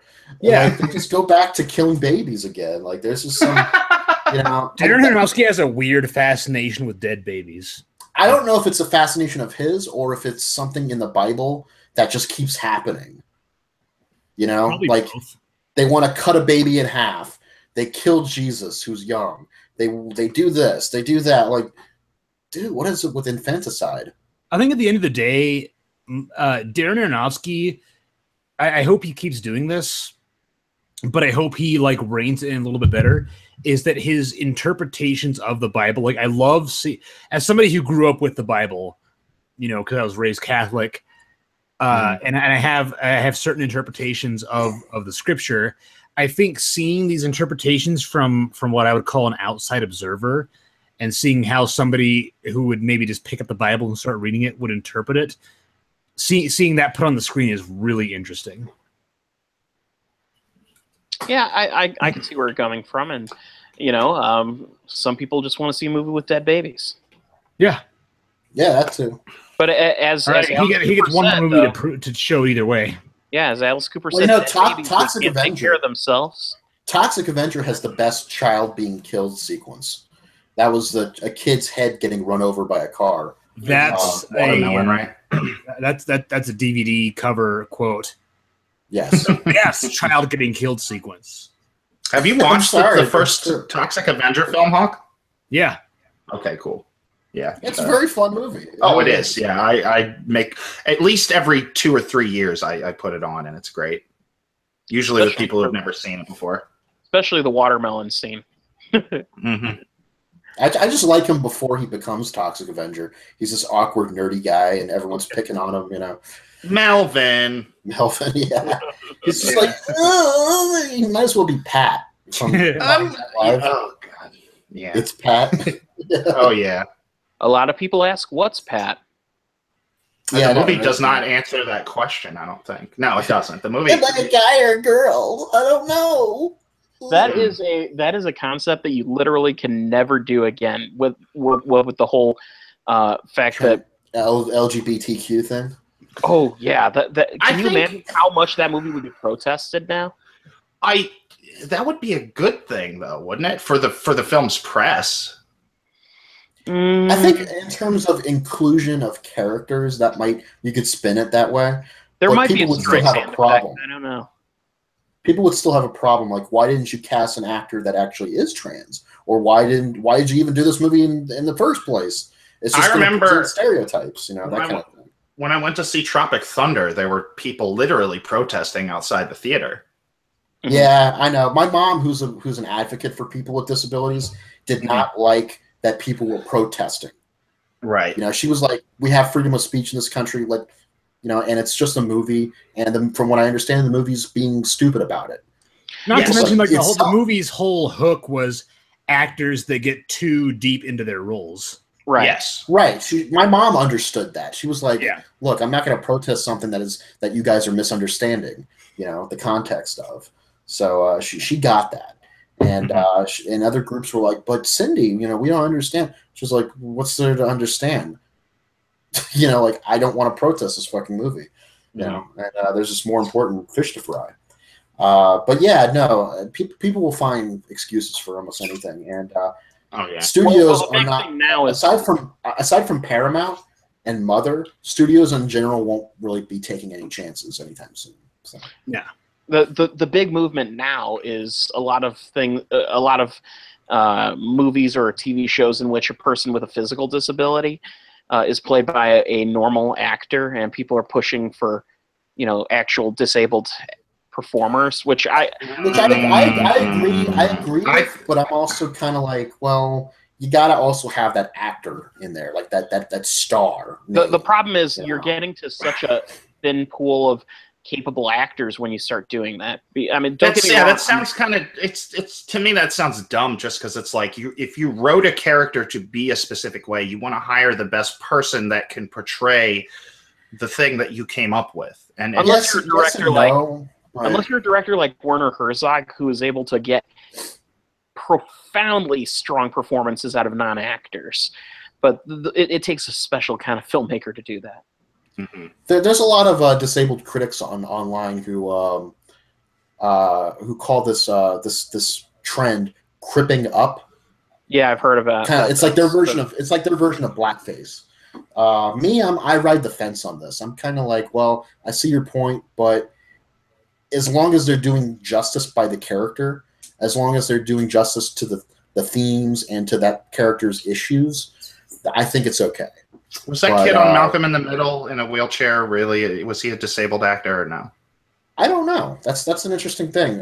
He may also, have been. Another thing, I never know which one is the preferred term. Is it disabled or handicapped? Because I think there's two camps with this, right? Like nobody's. I think so, but I think that the last time I checked, it was disabled. Like if you had to pick which one, it's disabled. Okay. Handicap, we've kind of just moved away from. Okay. Because it denotes certain things different than disabled. But even disabled isn't really looked upon. Like people say people with disabilities. Like that way you're saying people first and then disability second. You know? I don't think we've come to the point where we're in this whole thing about euphemisms. Let's move on. Differently abled. Different strokes it takes. Different strokes it takes. Different strokes to move the world. So what's next to talk about? All right. So the last thing on our list is actually the second film in the Hawk and Ken basically movie exchange. But first of all, I want to ask, since you joined us, Bill Leon, do you have anything you'd like to highlight? I watched BoJack season 4 and I loved it, which is not a surprise. I love every goddamn thing that show does. Anything to talk about in particular? You guys have finished it? No. I haven't even started. Okay. Shit. I'm like 2 seasons behind. I need to tread carefully. Hawk, you got to get caught up because that show does incredible things. I gotta get caught up on everything. No. Fuck everything. I have so much fucking shit to watch. I can just if I had money, I would quit my job and just watch Netflix all fucking goddamn day, and I still wouldn't be caught up. Which reminds me, the new trailer for Isle of Dogs. Holy shit, that movie looks great. Oh, it looks fantastic. I did. I watched that today. I also watched the Disaster Artist trailer, and I'm very glad that they changed the title back to The Disaster Artist. It's a way better title than The Masterpiece or whatever the fuck they were calling it. Yeah, no, I agree. Disaster Artist looks really great. Yeah. I love that dynamic between the fact that they casted 2 brothers to play Greg Sestero and Tommy Wiseau. I thought that was a pretty cool. They have my attention. It's a little confusing to me that it seems like they're really banking on this getting some Oscar love, which shit. Potentially could happen. It could, but just the whole this movie's been done for months now, hasn't it? And they're pushing it to this December release date just for that reason. It seems like. Never forget though, December releases also. Towards the end of December, like the week of Christmas, on occasion you get the big Oscar buzz movies, but you also will get the dregs, the movies that like Daddy's Home, or Mark Wahlberg and The Gambler. That like the theater, the studios was like, we're done. Yeah. But yeah, BoJack season 4 it delivers. If you're caught up with specifically seasons 2 and 3, I know a lot of people. I've even seen people now that the 4th season is out try to start it from the beginning. Everybody has a problem with the first half of the first season. It doesn't really kick into proper gear until he goes to see Herb Kazaz, and that fucking episode is incredible. But the same quality as seasons 2 and 3. Season 4 is right there. It's great. I can't recommend it enough. It's BoJack. Like if you like the other stuff, you're gonna like this. I guarantee it. Yeah. No, I mean it is. I guarantee it. Like that show, for a show that stars primarily talking animals, it is one of the most human pieces of entertainment that has probably ever been produced. Like I will fucking argue with people about this shit. Like, oh, what's the best show? Game of Thrones, Breaking Bad. And I'm like, you know what? BoJack. I just got to ask one question. Without going into spoilers, Bill, I have one question. Is there the obligatory episode that delves deep into the psyche of Mr. Peanut Butter? Hello? Bill? My internet farted. What was the question? Okay, for a second I thought that I was like getting okay. Is there a Mr. Peanut Butter episode? There's a whole Mr. Peanut Butter story arc. He runs for this isn't a spoiler because this is in the trailers. He runs to be the governor of California. Okay, that's awesome. He runs against a woodchuck named what is his name? Woodchuck Berkowitz. That's awesome. Yeah, it's great. Peanut Butter, yeah. In fact, the first episode or 2, BoJack is still gone. No one's heard from him. So the first episode is just getting caught up with everyone else. Okay. Yeah, I admit that that's probably my favorite character in BoJack Horseman is Mr. Peanut Butter. He's hilarious. Because on one hand, he seems so together in like public and when talking to people, but he's got these deep-seated psychic problems that he hasn't that he's clearly not dealt with. They deal with that a little bit in the show. I won't spoil it, but BoJack Horseman, man, he does such fucked up shit, but at the same time, throughout the show, if you stick with it, the show is like, no, he's a human being just like you and me. Not he's a fucking horse, but you know what I mean. Like his character. What's weird in my observations of BoJack Horseman, I actually now am kind of viewing it through the veil of there was this Australian series that I watched with my dad recently called Rake, and You brought this up a few weeks ago. I kept joking about Raytheon from yes. Bam Margera's crew. Well, here's the thing. The character in Rake, the main character, is not unlike BoJack in that he is a character who consistently makes the wrong decisions and gets himself into trouble and is a selfish asshole, but somehow you can't help but love him, even when you're hating him. That is a big part of why the BoJack show works so well. I feel like I'm starting to repeat myself. So like I said, just watch it. Just make time to watch it. Don't forget about it. It's worth it. So our final film that we're going to talk about tonight, recently, of course, as many of you know, Harry Dean Stanton passed away in the last week. And he died at the age of 91. He lived a long time. He smoked to the day he friggin' died, as far as I know. An enigmatic actor. That gives me hope. That gives me hope. He lived to 91. Well, he was an enigmatic actor in so many ways. If you've ever seen the documentary Harry Dean Stanton, Partly Fiction, which was a film made by an ex-lover of his who was so she became obsessed with the fact that as long as he and she were together, she couldn't figure him out or even begin to figure him out.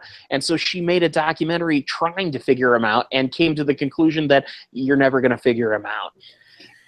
You know what one of my favorite quotes from him is? Just to quickly mention this. Sure. David Lynch is interviewing him, and he's like, what do you think about yourself? Or how do you think about yourself? And then Harry Dean Stanton says, I don't. There is no self. And they both just laugh. Like, you know. Yeah. Well, Harry Dean Stanton is one of those people who just, I mean, I've talked about him at length before, so I'm not going to belabor it, other than to say that I would like to sort of have a little, we can keep it short, but a discussion, because if you guys haven't sort of done a discussion about his passing, like there's some things I'd like to say, some questions that I have specific, but continue what you were saying. Well, specifically what I'm saying is he was an actor who was, first of all, he had a career that was incredibly long.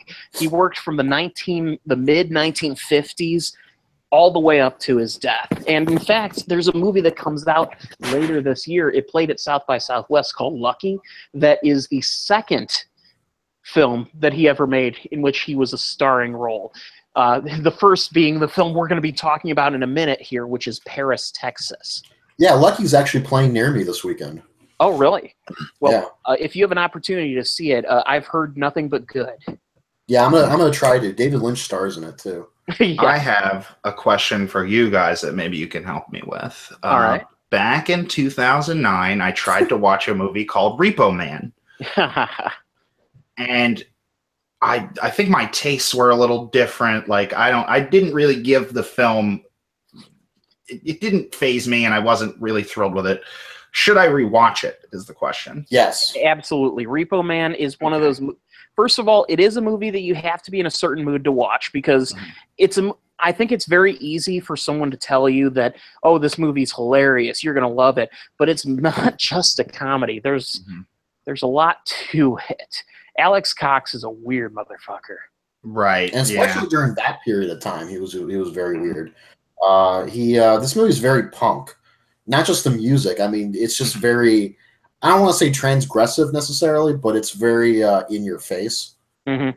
You know, I mean, the twangy guitar during the scenes is very on the nose. Here's the thing. Repo Man, Sid and Nancy, Walker, Alex Cox is a director who makes movies that appear to be one thing, and then when you sit down and watch it, you realize, holy shit, I just signed up for like a front row seat to the electric chair. I did recently, within the past year, watch Sid and Nancy. Gary Oldman's fantastic in that movie. Oh yeah, it is. You know what? Not unlike Requiem for a Dream, it's a movie that is just a descent into fucking depraved drug use and abuse. Mm-hmm. Yeah. Even worse than Requiem in many ways. Now, before you talk about your film with Harry Dean Stanton, what this was like 2 years ago. I know Bill Arsenault remembers this because we talked about it. The first time I ever watched Wild at Heart. Yes. Yeah. And there's mad David Lynch movies I haven't seen, but that's one of them that I have seen. And Harry Dean Stanton, not enough people mention him.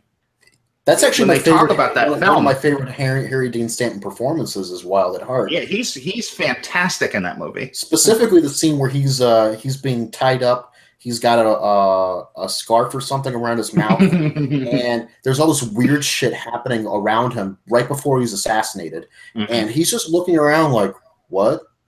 You know, he's just got this aloof philosophy to him. Like where everything, like he could be feeling all the emotions in the world, but he's not going to let it like affect his stature. You know, the way he's like holding himself. You know, and it was very cool to watch. You know, I saw him in Twin Peaks: The Return. Right, I heard he was in that. He came back for that, and he had this. He wasn't ever on the original show, right? He was in Firewalk. Okay.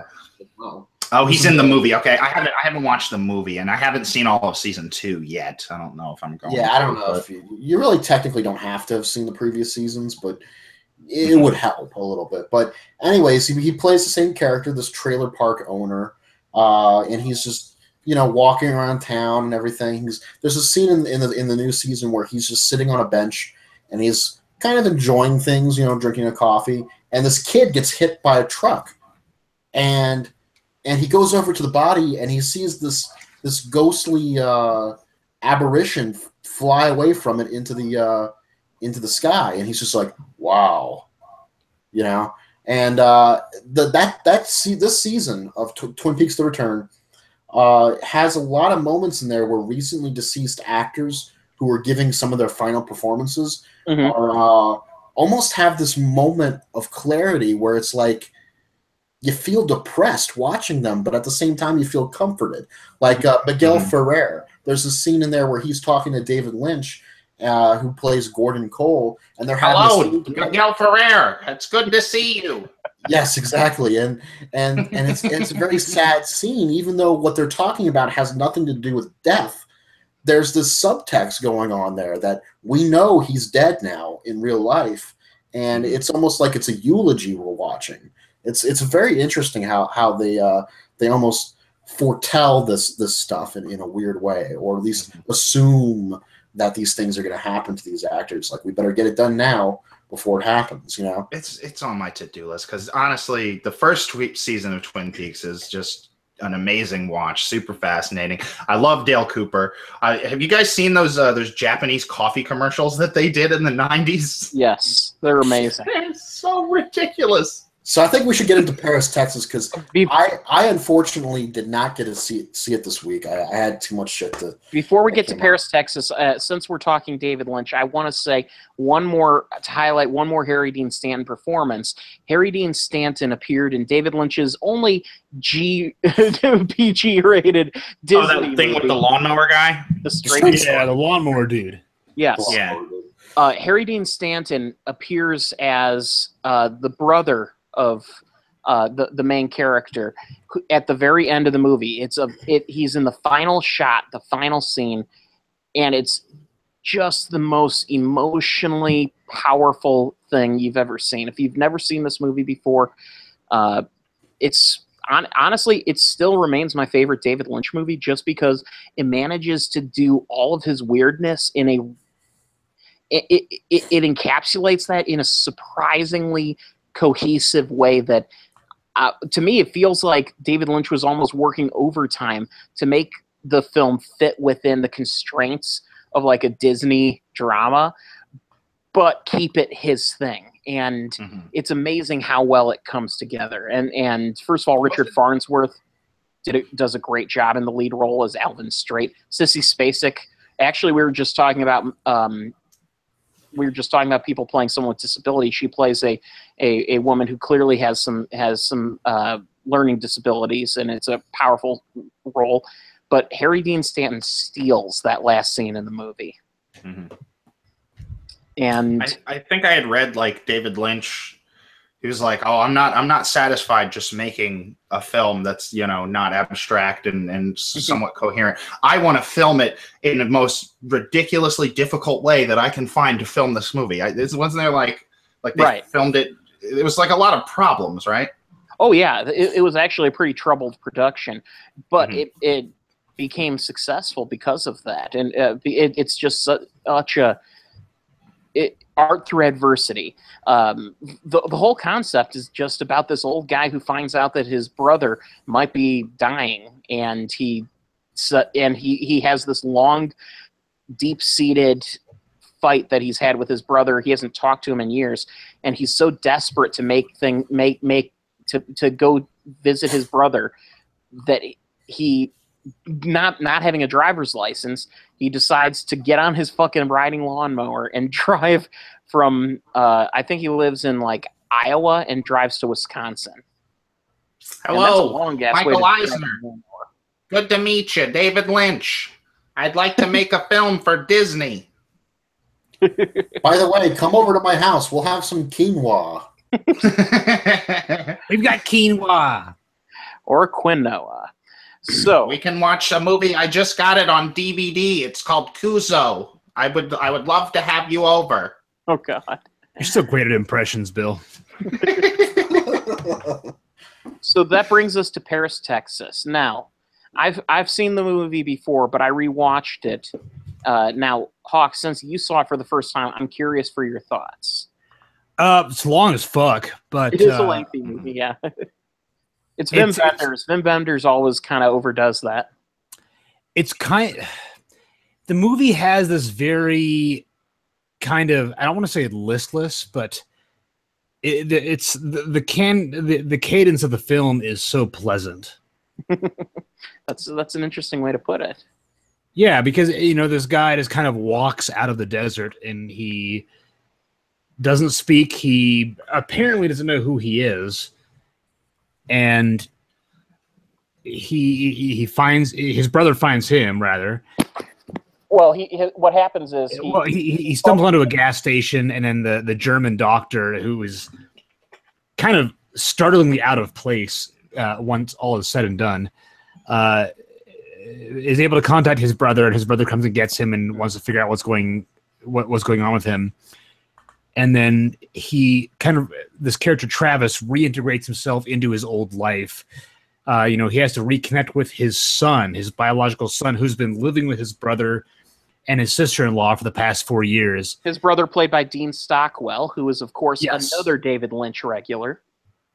Dean Stockwell is so great. Everybody is great in this movie. Like, I don't know. I felt I was very happy with this movie. Like, it just, watching it, felt kind of, everything's okay. The movie it's a road movie, and it's a movie about a guy who something very terrible happened to him through probably it's not through no fault of his own. He contributed to this horrible thing happening, and this horrible thing that happened, I won't spoil because the movie lays it out in a very strong way towards the end. But yes. The trauma of this experience forces him to go on a 4-year walkabout where he's literally cashed himself out of society and just kind of, he doesn't even really know where he's been or where he's gone. He says in the speech that he makes later in the film that he essentially wanted to go to a place where there was no language, because he was that done.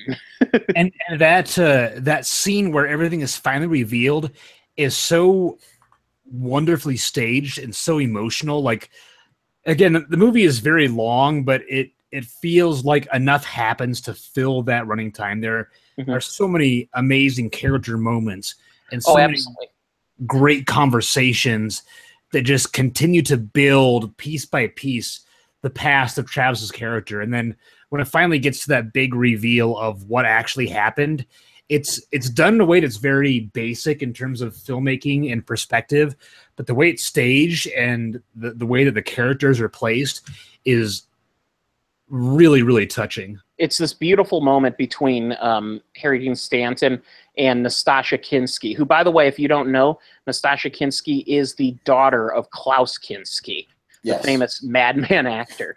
And her performance in this film, her character appears only towards the end of the film, and I'm not going to go into any spoilers other than to say that she is...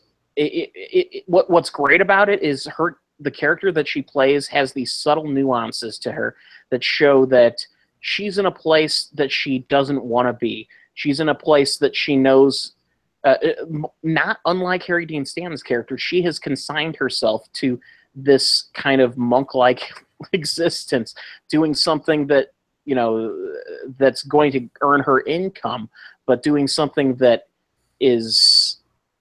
It's literally separating her from humanity. There's a set divider, in fact, that blocks it, and that's what's fascinating about it. I have to credit Wim Wenders for the working with Robbie Mueller on the cinematography. There's some gorgeous shots of the just endless landscapes of the American Southwest.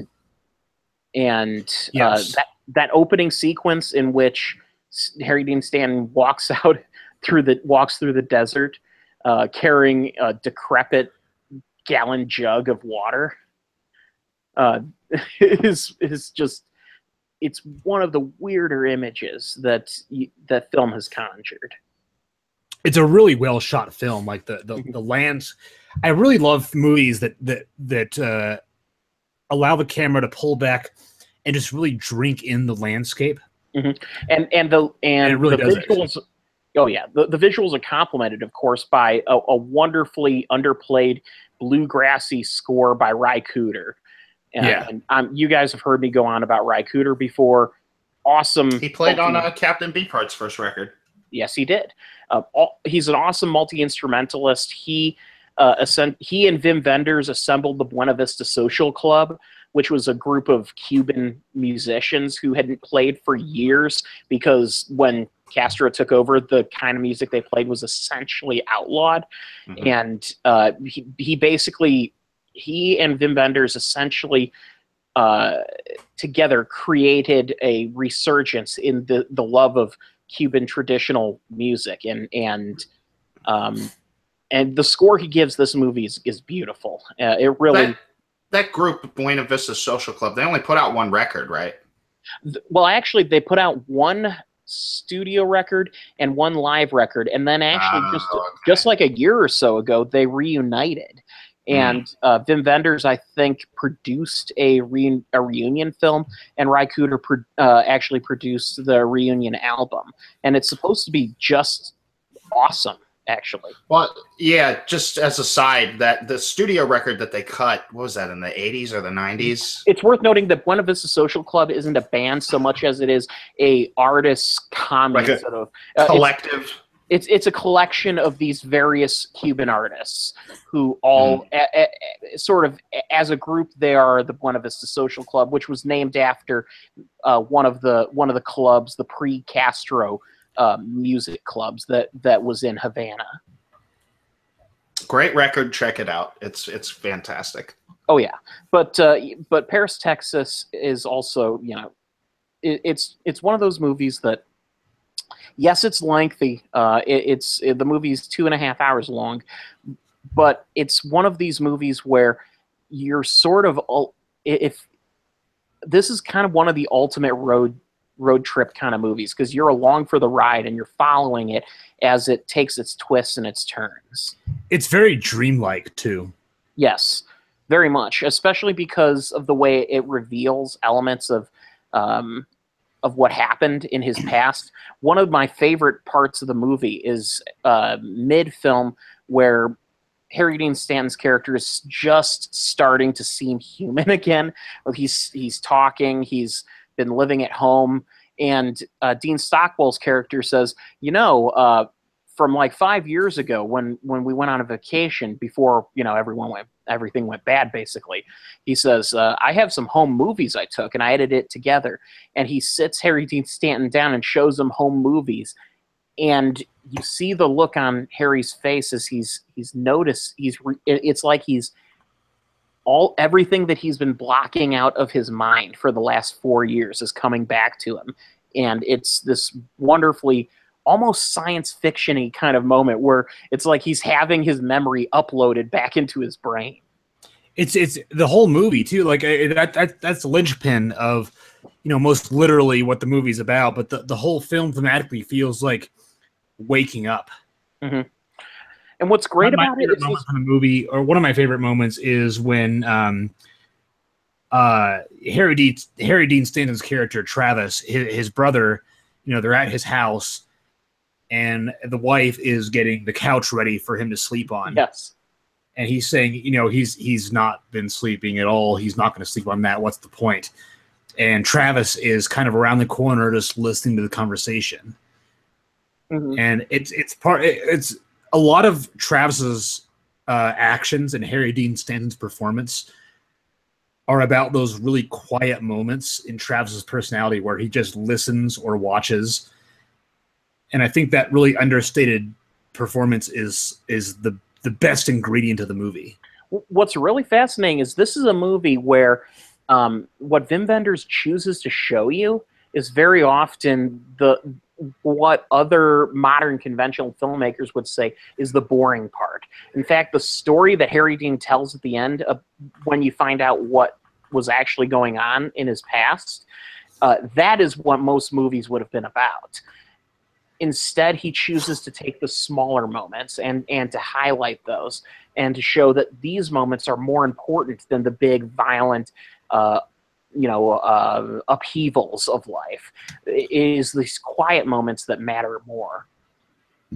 And I really thought that everything would lead up to, like Travis got into in a bad way with like a gang or something, and then the mafia boss is fucking coming over to collect, and everybody gets wrapped up in it. But no, it's like you kind of expect that because that's what everybody thinks might have happened. But it really is just these really, really basic personal character moments that don't affect anybody else in this universe but the family and the character and the person. Sometimes the small character flaws that create just the biggest waves in a family. Totally. And that's what this is about. This, this isn't about turning into a mob movie or an action film. This is about life and the Paris, Texas cinematic universe. Yeah. Yes. Yeah. Well, in the next installment, it will be an action film. And you know what? Actually, in the I almost wonder if the Coen brothers chose to name the movie Fargo over the fact that they never go to Paris, Texas either. So, Fargo appears only very briefly in that movie. So, it's a thing of there's that thing that the only I'll go ahead and give this away because this almost has no bearing on the plot itself.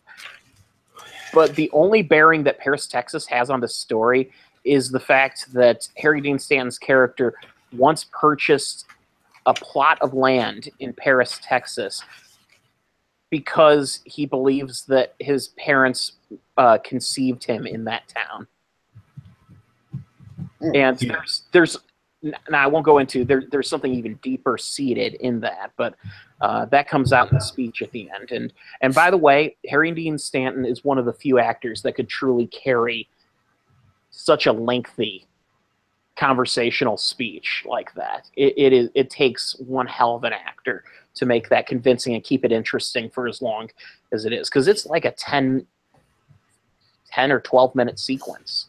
Yeah, they could have showed that through a flashback, even showing just images of the events with his dialogue overlaid. But it's just him talking and the reaction of the character he's talking to. Yeah, Natasha Kinski. Yeah, Natasha. Well, yeah. But the way that she reacts to what he's saying and how And it's another mark of how great her performance is just the nuances of her reaction to it, like how she slowly realizes what he's talking about is incredible. I don't have much more to say other than when you have an opportunity, never pass it up. This is a movie that needs to be seen, if only to pay tribute to the fact that Harry Dean Stanton was he was an actor who really he worked his entire career getting very few roles this big and this important, and it's a beautiful thing that this is, you know, Stanton himself said that this was his favorite role, and probably because he got a chance to take a character from the beginning of a movie to the end. Very rarely did he have that opportunity. It was one of Kurt Cobain's favorite movies too. Oh God. Well, we know how that ended. No, that didn't. That probably had no bearing on what he ended up doing. No, well, I will say that it is not a movie that ends in a way that I would say is your conventional Hollywood happy ending. It's also not a particularly depressing ending either. It's more melancholy. Okay. But at the same time, it's, you know what? Do yourself a favor. Watch anything that Harry Dean Stanton appears in. Yeah. I recommend John Milius's Dillinger because he's hilarious in that movie. He makes an otherwise mediocre 70s crime drama hilarious. I recommend Down Periscope. Yes.